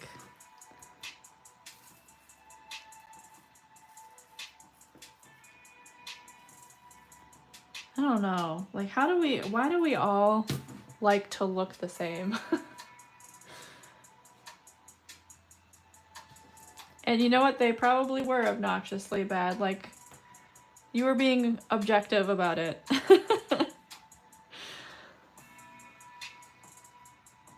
Oh, wait, you know what? I think I know what you're talking about. Clamshell toe. Yeah, I think I know what you're talking about. Yeah, I don't really like those either. I do like Adidas as a brand. Not those clamshell shoes, though. I never knew the name associated with them.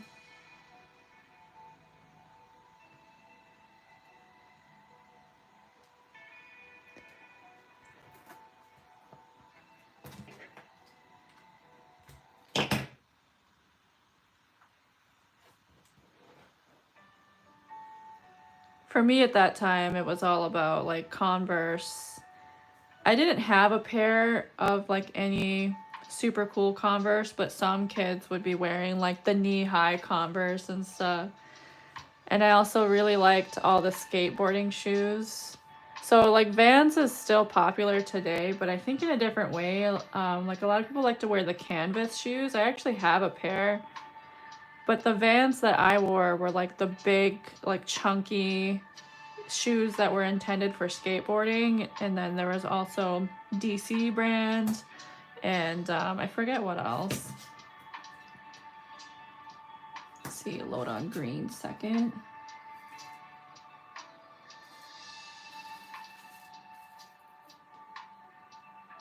And those shoes were so expensive too. They were like 60 bucks. And back then, like 60 bucks for shoes now is kind of, I'd say, a little normal. Unless you're buying like bargain shoes. But back then, that's like 100 bucks now. I don't know for sure what the, like, I'm sure there's some sort of calculator online where you can figure out what $60 from like 2006 is compared to now. But at the top of my head, I think I'm gonna guess like 100 bucks. I had a pair of trip pants and they were so expensive for no reason. Because Hot Topic was my shit back then. I loved me some Hot Topic. It wasn't what it is now. I miss old Hot Topic. And they sold the trip pants and I wanted a pair so bad. I finally convinced my mom to get me a pair. They were like 70 bucks, which again, that's like over $100 today, I think. And they were so crappy. They fell apart really easily. And they were really thin and like, they were just bad. They were cute, but they were badly constructed.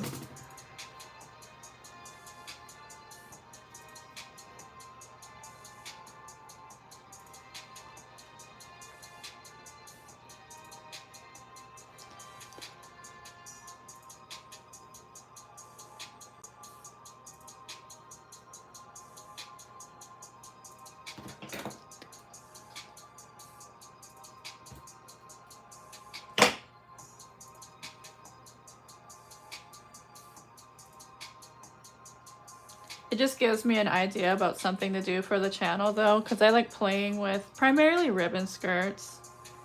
Playing with making different ribbon skirts. I should try and make a pair of like trip ribbon skirts.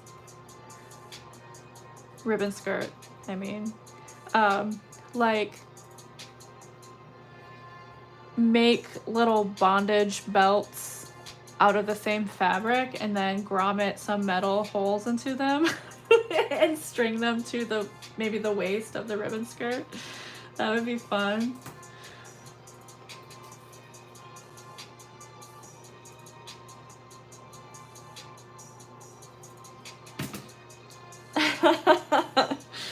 I already made the ribbon skirt with chains that I still need to fix. The chain keeps coming off whenever I wear it.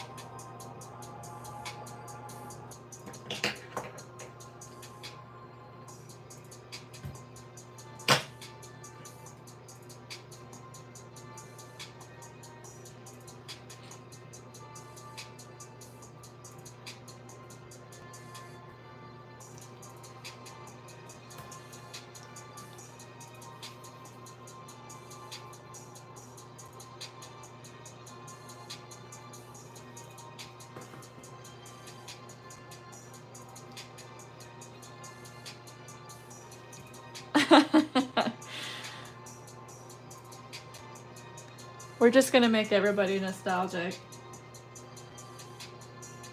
and let everyone know how old I am too.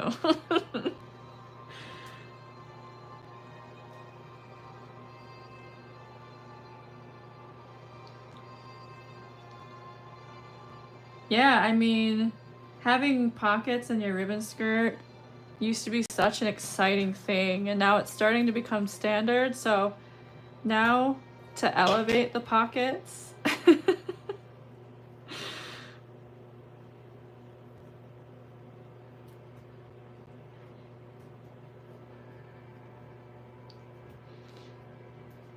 right, now I'm gonna repeat the happy accident.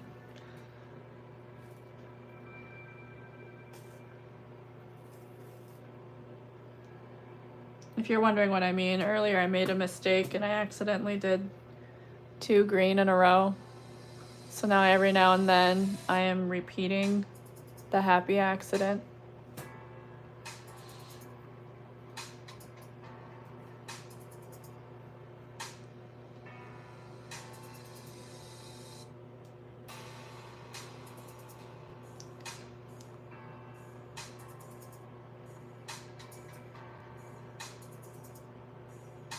This poor needle, it's getting pretty bent.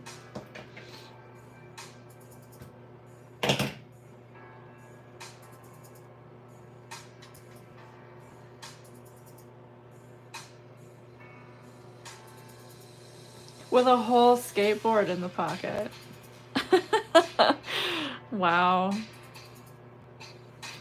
You can fit all your spot dance money in that skirt.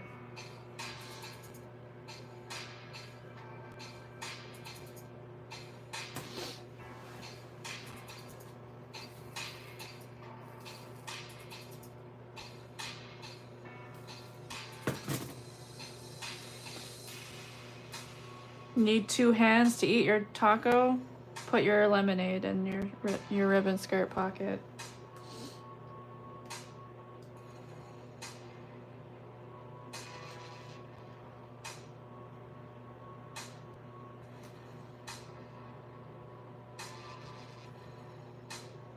You would need a strong waistband though for that skirt to put a lot in those pockets.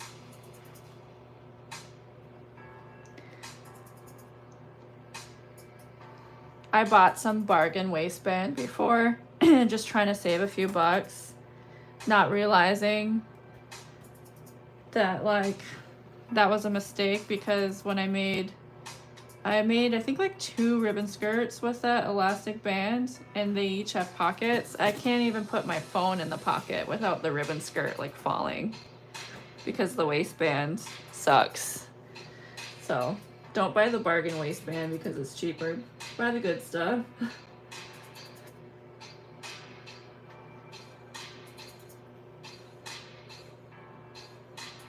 Unless, of course, I guess if you don't plan on having pockets, then it's fine.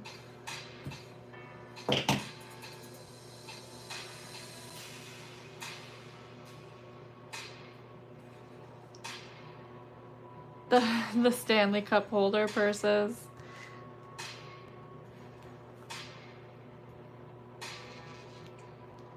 You're gonna give all the powwow aunties ideas now. They're gonna have lemonade holders at their vendors.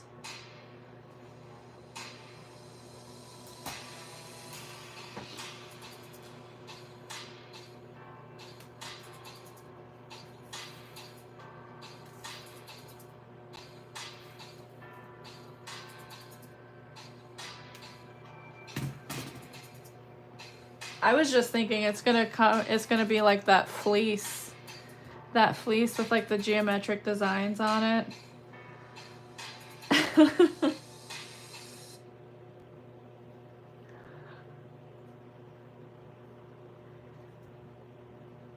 The fleece with the quote-unquote native designs, and then it's gonna have like this cheap skinny elastic band so that you can put it on your lemonade.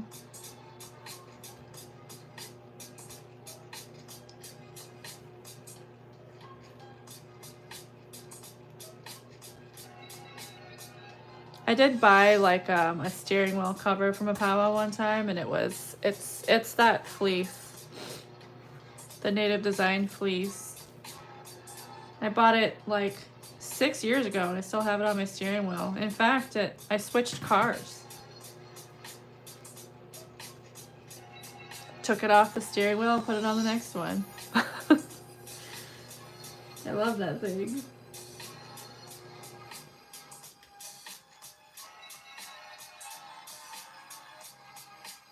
This is too over.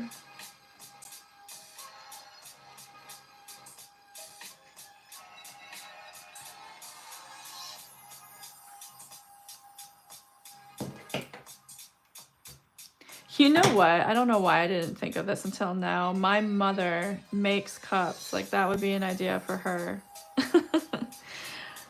But she just, I don't think she would do it because she has like a sewing machine and stuff.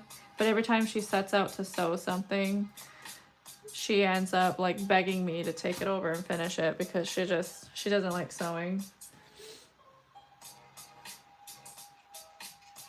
Yeah, I don't like that stuff either.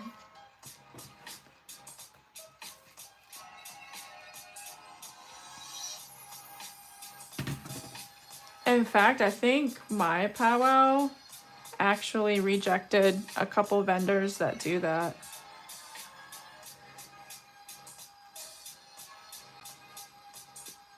The powwow on my res has grown enough that they have to like review vendor applications. There isn't enough space. They have to reject some. And so the vendors that have been selling stuff like that got rejected last year.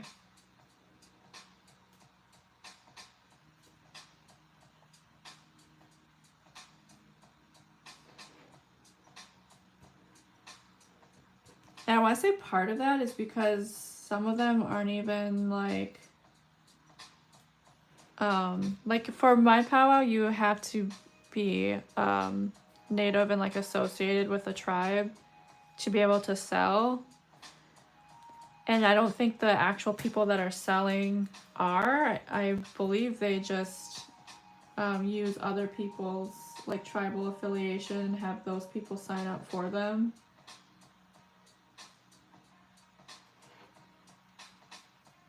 So I think that was part of it too. They're like, listen, you're scamming us. So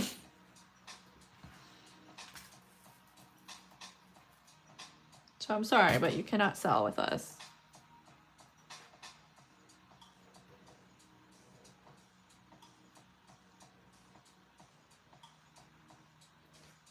That's the thing is, if we're thinking of like the same type of vendors, they will have multiple booths at the same powwow. They just ask to be like spread out, which is definitely like a strategy for getting more sales. So if you're seeing like multiple booths like that have the same shit and stuff, They're most likely the same group of people.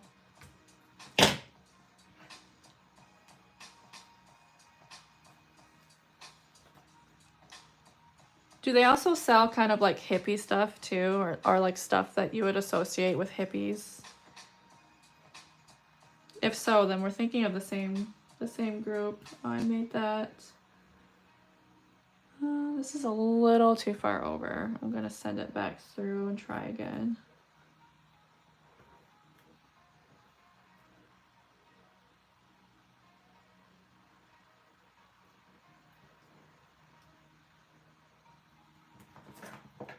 Yeah, yeah.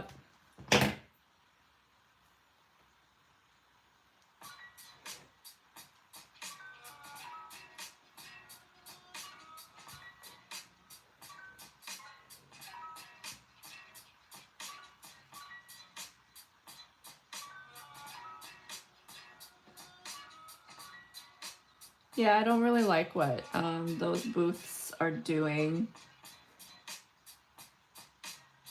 For one, it feels a little scammy because they're usually not a member of a tribe and they're getting somebody who is to sign up for them.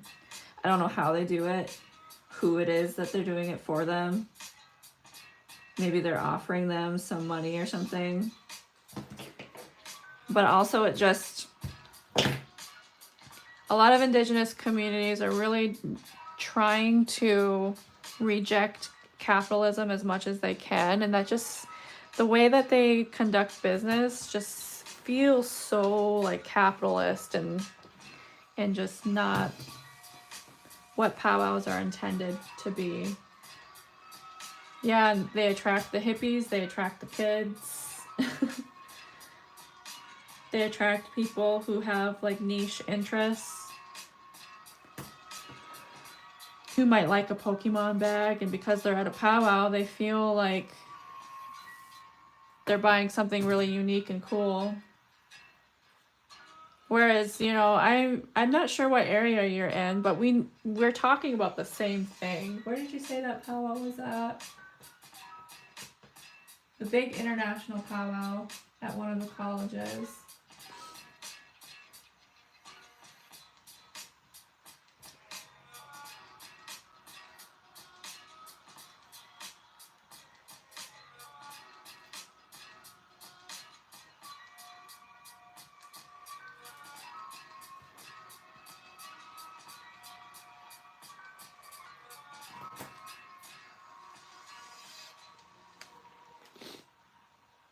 And I'm willing to say, or I'm willing to bet too, that they cost sales from the artists that are genuinely there with their art. And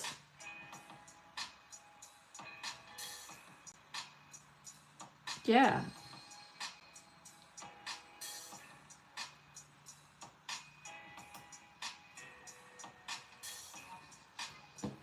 North Dakota. Yeah, I'm in Michigan. We're talking about the same thing and we're so far away from each other geographically. Like, it's definitely a problem.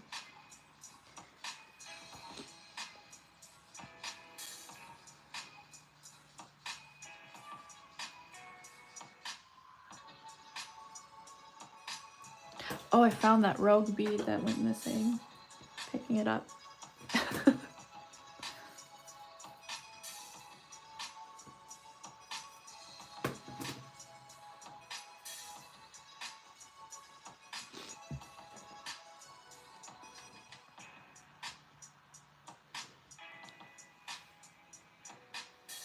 Yeah, I'm sure there's a number of factors involved. Like, I know personally I don't purchase things as much at powwows, and I think that's just because I don't really have money to do so.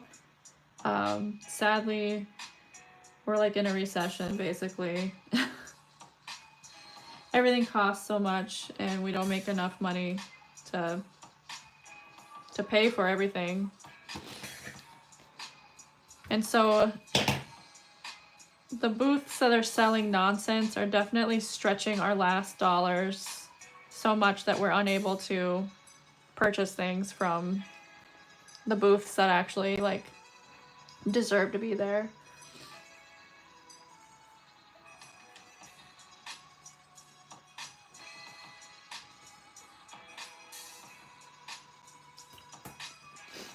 I avoid them too.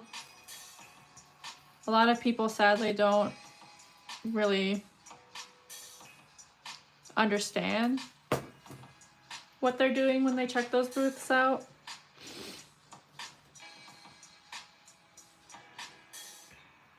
So I'm glad that my res like rejected them.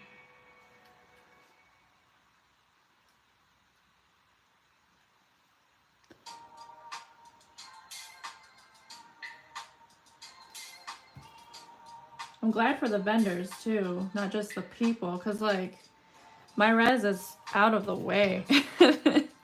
You really have to invest a lot of time and money to get to where we are. So to have your sales affected by that crap, like, it's nice that the powwow is taking care of them.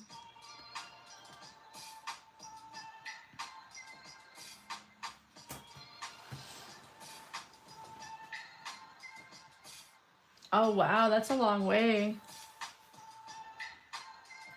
Some of them vendor people do like travel all over the place, and it amazes me.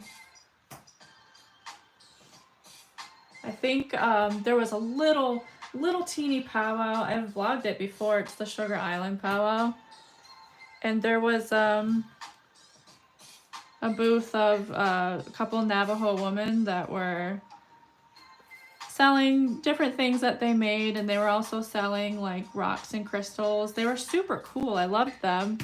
And I was talking with them, and they're like, yeah, we came all the way from Arizona. I don't think they came just for the powwow. Obviously, it's a teeny powwow. But they're like in the area and decided to sell, and I'm like, wow, you lug your trailer all over the place, huh?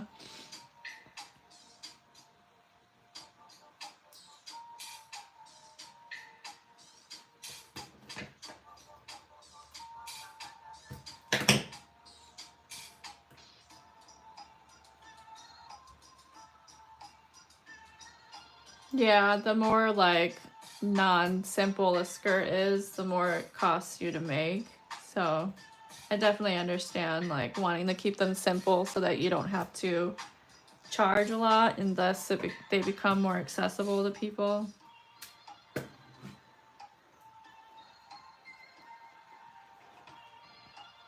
I have a few ribbon skirts in stock to sell, but I've never, I think I've put one up for sale at one powwow one time.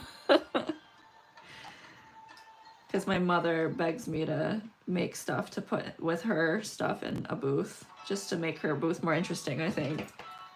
Other than that, the only skirts I've ever sold were like commission.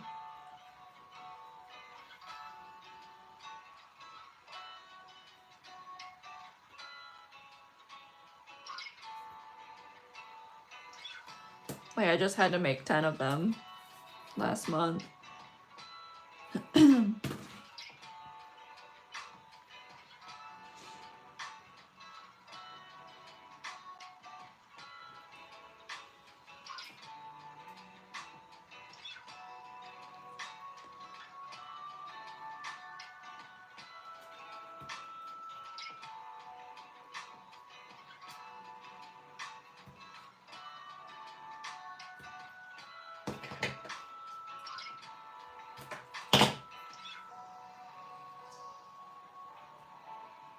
Satin is hard to work with.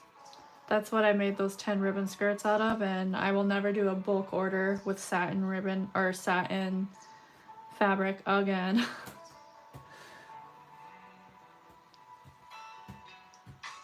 Yeah, yep, they were for AHEC. The students that went there wanted their team to match.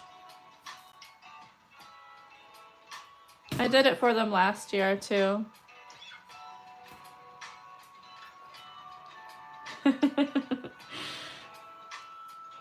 That was so rough.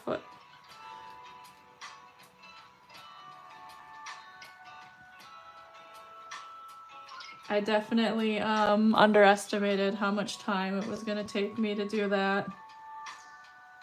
And I knew I really wanted to make a video out of it too. Like, it was partially because I didn't want to. I did it for them last year. So last year I devoted basically the whole month of February to that project, and I felt like I'd get off of my day job and get right to work, and I didn't want to do that this time. So I'm like, I'll just like fire shot them, bam, bam, bam, bam, bam, get them done.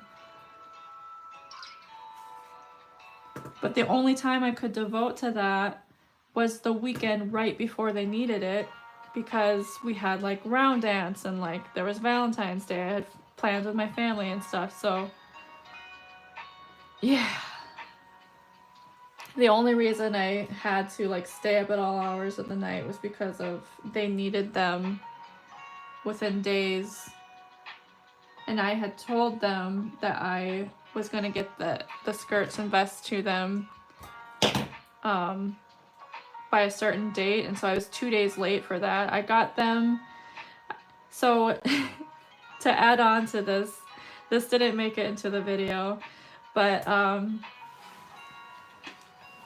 so I finished them like 2 days before they were leaving for the trip, and I told my contact, I was like, listen, I really need to stay home today because of how like exhausting this was, so I'm going to bring them tomorrow, which is the day before they're leaving. Or no, 2 days before they're leaving, I'm sorry. So I finished them 3 days before they were leaving. And they're like, yeah, okay, that's fine. But then the following day comes and we have a snow day. The school is closed.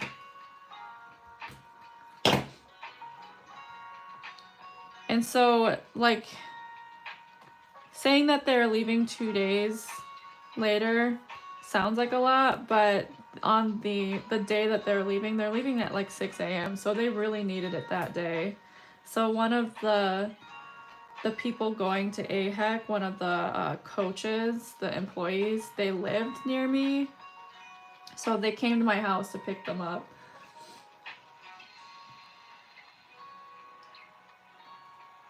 Just silkscreen shirts. Yeah, a lot of the schools do shirts. Apparently, AHEC didn't like our shirts that we had. I'm saying our because, like, I also work for this school as well. For, like, my day job. But I drew our mascot, which is a fish, and I guess they didn't really like it.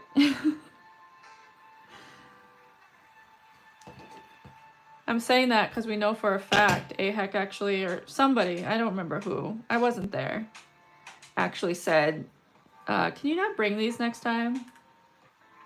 We like the other version of your mascot. I was like, dang, okay.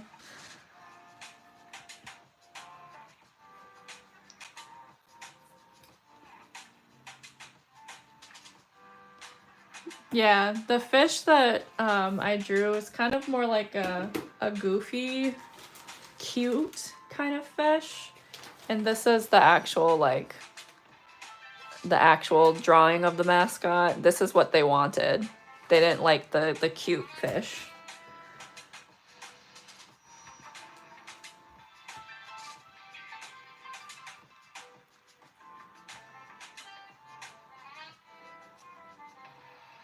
Oh, really?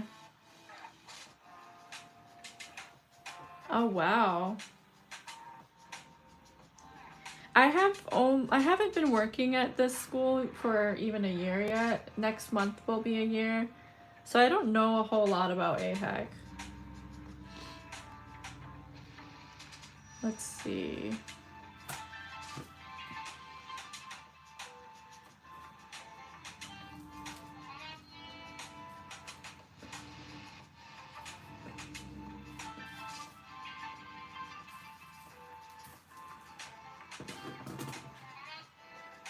I had never even heard of it until last year when they asked me to suit their team up.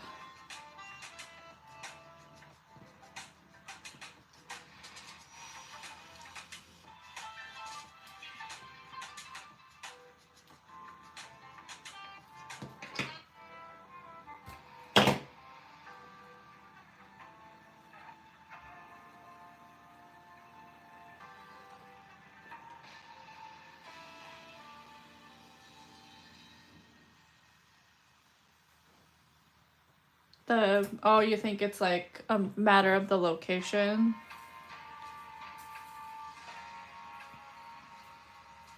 I think this year was in Rapid City and last year was in Denver.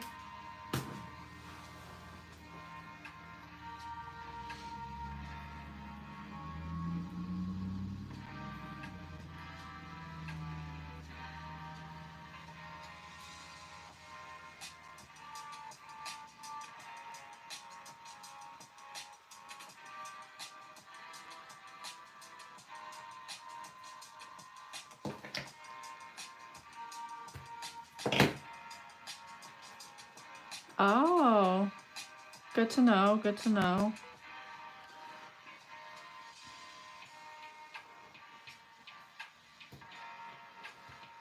Was it Minneapolis? Must be mixed. I must be mixed up.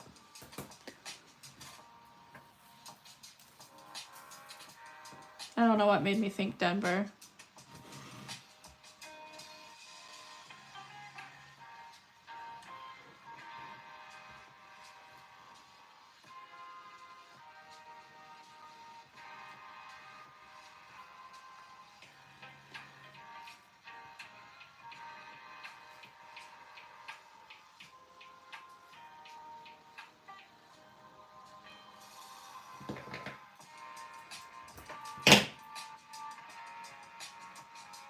So do you know people that go to AHEC? Like, how do you know about AHEC?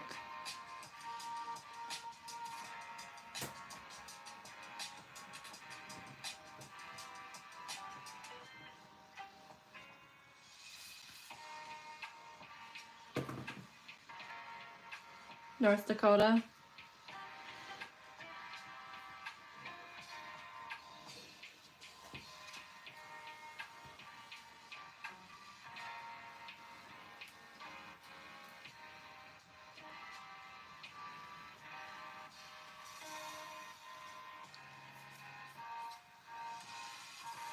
Oh, okay. Gotcha. An old ass college student. That was me too. It took me 10 years to get my bachelor's. I kept taking breaks.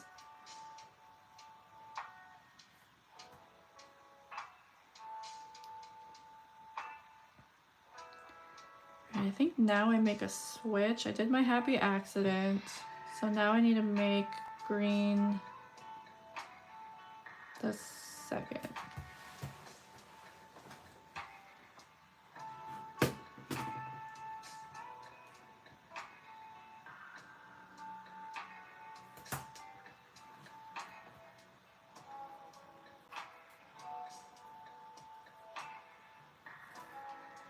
Aw.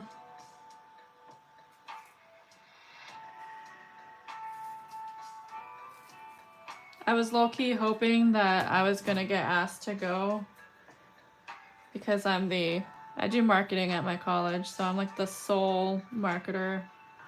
And I'm like, I hope I'm asked to go so I can capture this. I'm always asked, hey, can you provide photos and a video and stuff from these things? And I'm like, what if I'm not there to take the photos and the videos? Then I don't have footage of it. I can't share it if I don't have it. So I begged the staff that did go, please take photos. Gave some instructions on like how to get some good ones.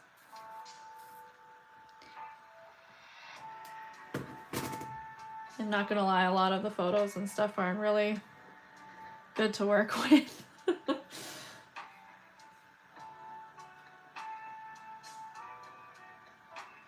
I want to say ours is too, one of the OG TCUs.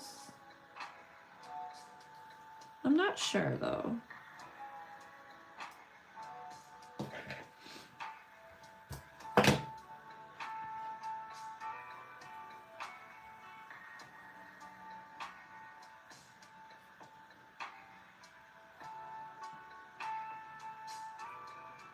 Or do you mean like the original ones that went to AHEC?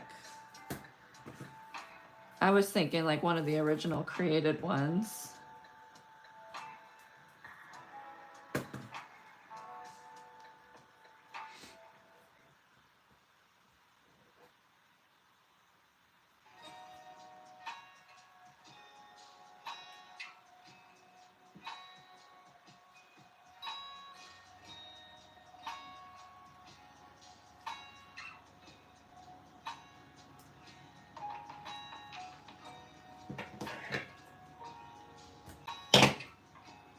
I was hoping to be able to finish the edging this session, but it seems like I still have a pretty decent chunk of it.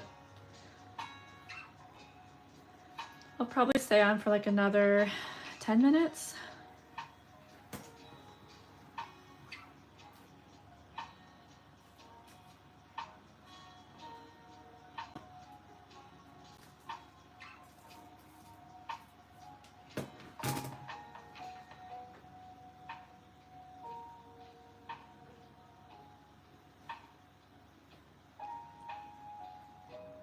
Definitely getting started on the rope tonight though.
Just realized I was like sitting on the edge of my seat. It's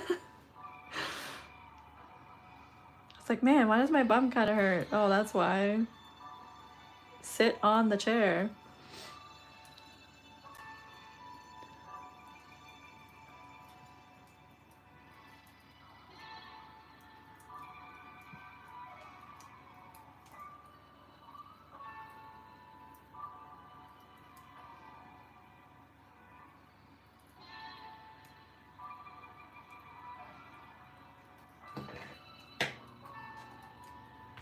If you're wondering why you're hearing an ambulance right now, it's because it's in the song.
I can't do another song that has ambulance sounds in it. Skipping that.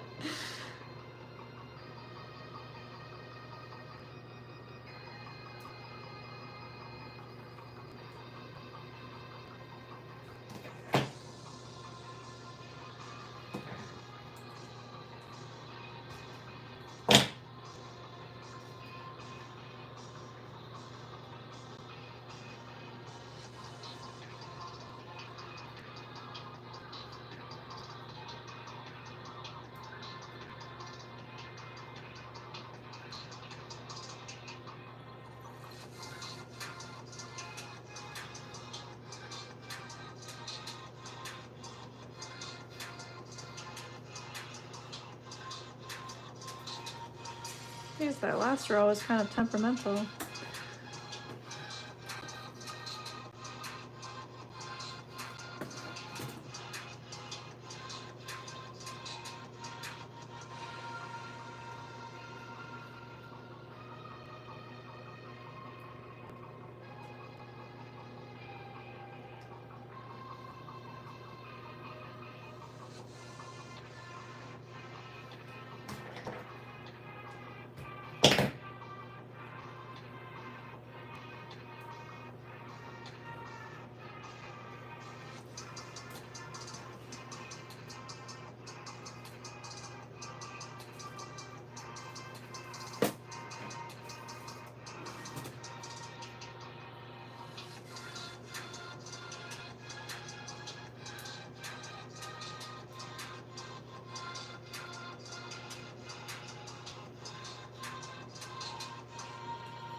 All right, so I think this is where I'm gonna tie or end this thread.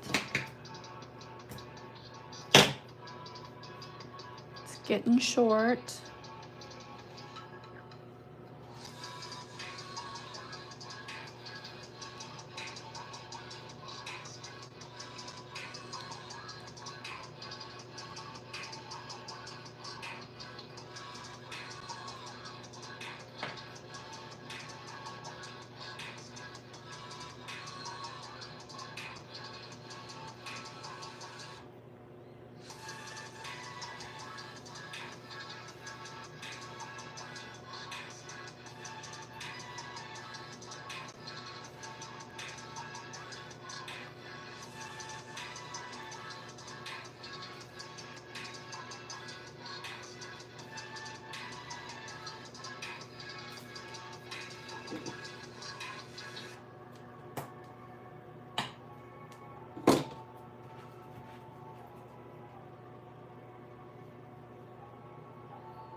I'm gonna set myself up with a fresh thread for later to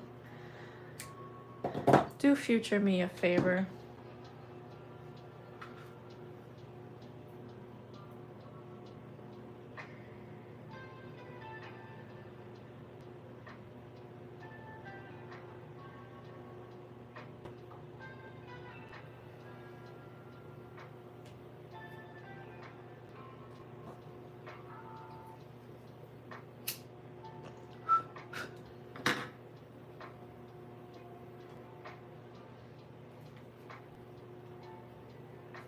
Getting closer.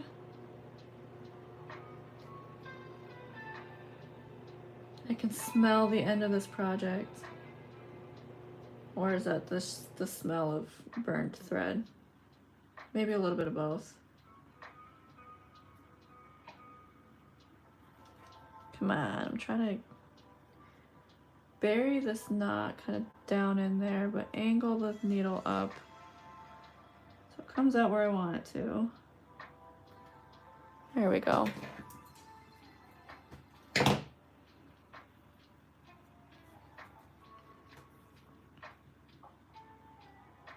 All right.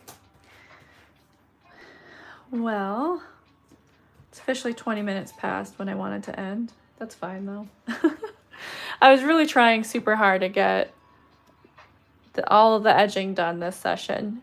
I got super close though.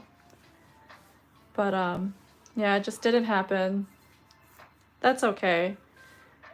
So for a recap, we had the design finished, all of these assembled before today, and then today was just doing this edging and got it almost all the way around, which isn't bad. The stream's been going for 2 hours and 40 minutes. Well, 47, but I rounded. So that's it for the afternoon portion, but I will be back on later from 6 to 8 Eastern. So 6 o'clock tonight I'll be back, and I'm gonna finish up this edging and then get started on the rope. So definitely we'll have some rope beading tonight for this medallion, but I need to go and get some other things done in the meantime. And yeah, I hope to see you later. After tonight, the next stream tomorrow's Friday, right? Yeah, so tomorrow's stream there will be no afternoon stream, but I will be on in the evening again from 6 to 8 p.m. I keep saying 68. 6 to 8. Oh, well, yeah, that's cool. Doesn't have to be beading to get stuff done. I'm glad I helped you get anything done.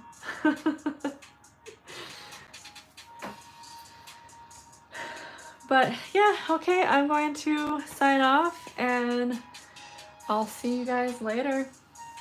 Bama Pigwamen.